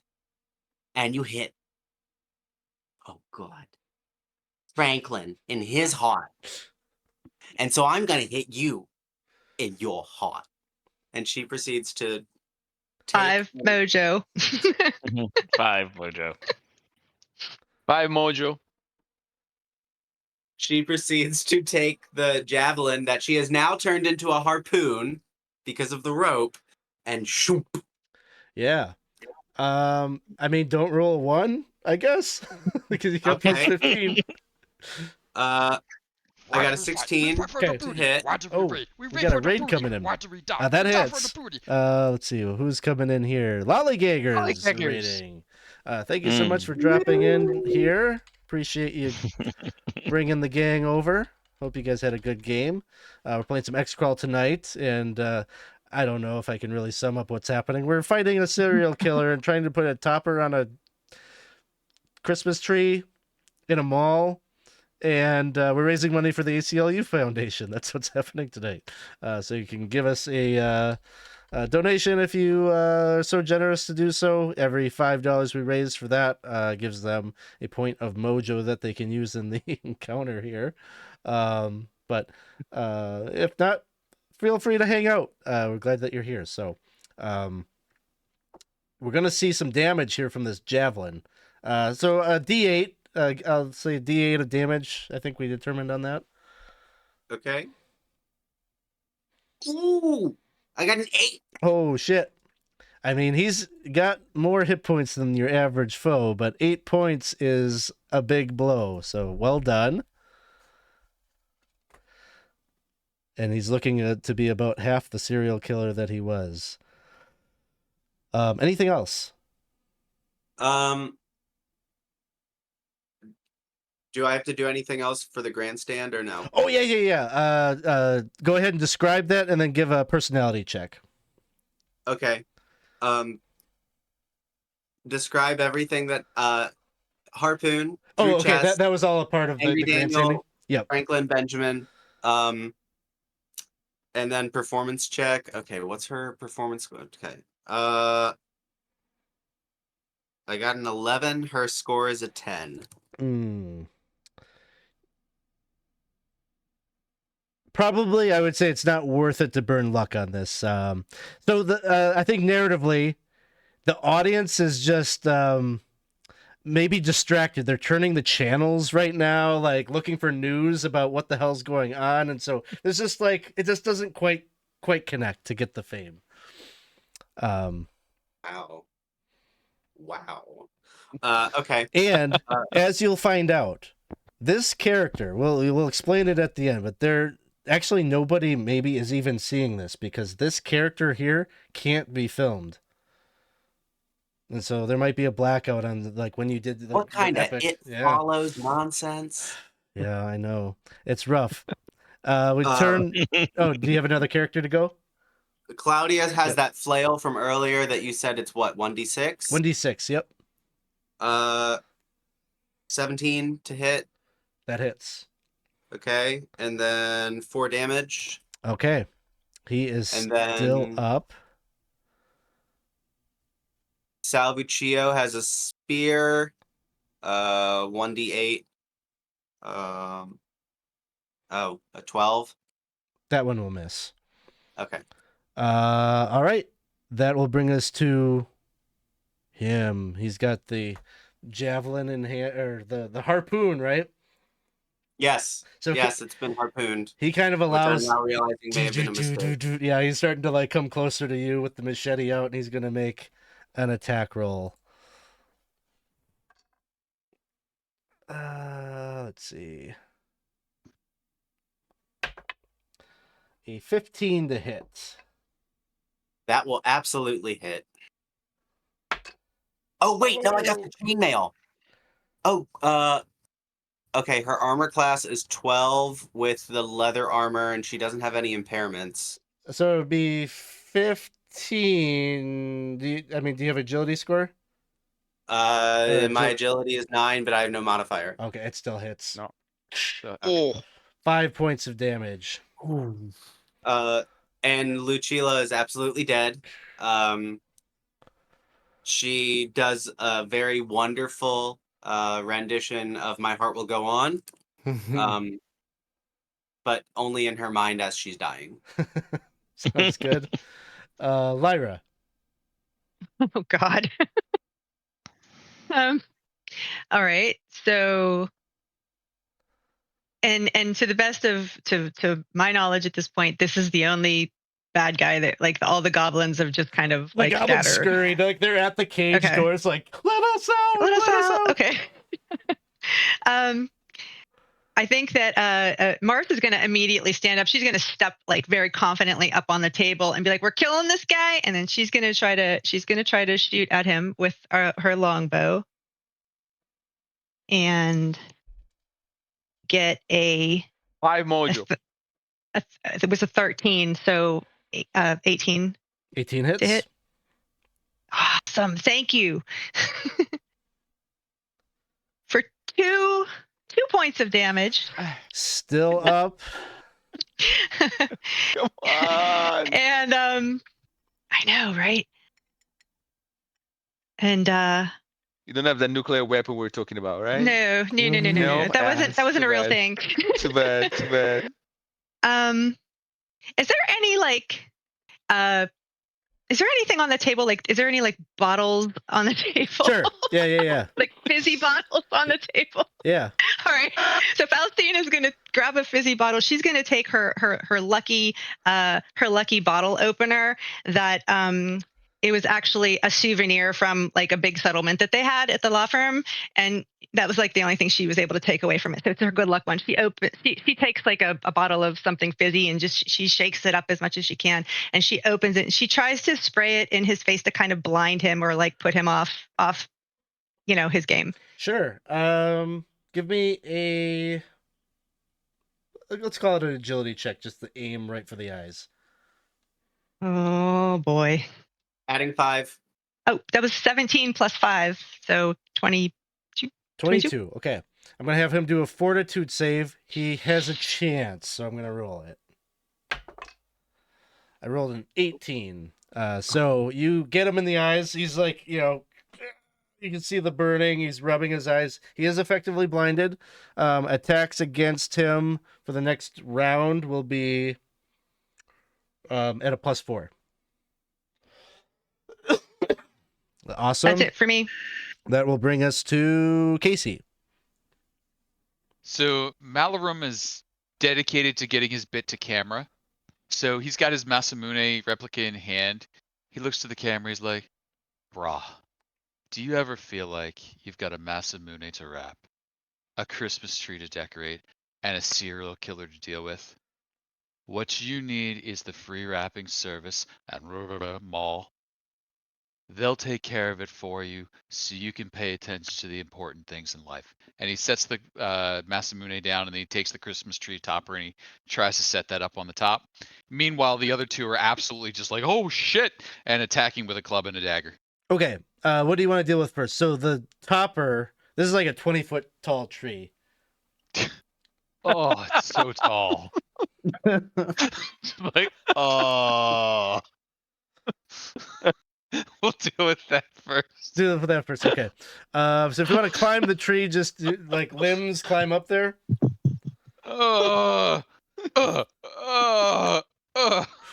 Strength check. Sure. I hope he's strong. Plus 4. Not. He's really not. Plus 4 anyway. +4 anyway. I have 2. Otherwise, I will give you everything I have. It is a Yeah, 4 on +5. the die, so that makes it a 4 + 5, 9, 13 total. Okay. That's enough to make progress up the tree. Now I need a luck check. Sure you do. Because there are traps all over this tree. I need to know if you trip off them. Of course there is. Did you I'll give 3. And he's like looking over the camera. Does it ever seem like you're climbing a tree?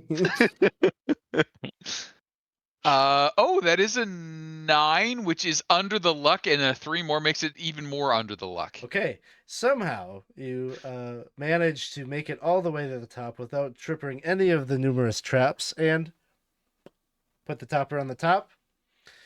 With that, the gates open up. The lights kind of come back on. Okay, but then you have your other characters who are going in for attacks. And the other 2 are going in for attacks, correct. Bonarum is attacking with a club. He's got a plus nothing.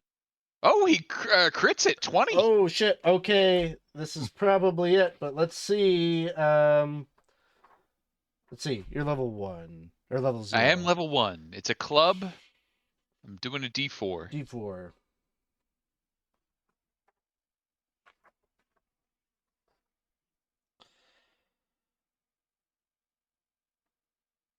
Any luck modifier?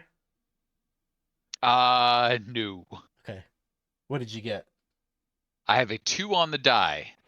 Jab him in the eye, plus D4 damage. Excellent. Two Another D4s. D4 damage. So 2 plus 4 is 6. How And I would think you what like this to is- finish it? So he goes in, he takes out his makeup case, he flips the compact open, he gives him a little whoosh, bang, jabs him in the eye, and then conk right over the head. So you knock him out pretty much at the precise time that the gates opened up, and there's just like at least a dozen Imperial police with like they got the armor on, they've got batons out. A number of them have like tasers, and you don't usually see guns, and like they're usually banned from XCrawl competition, but these are police. They got guns and everything drawn, and like they just kind of surround the area.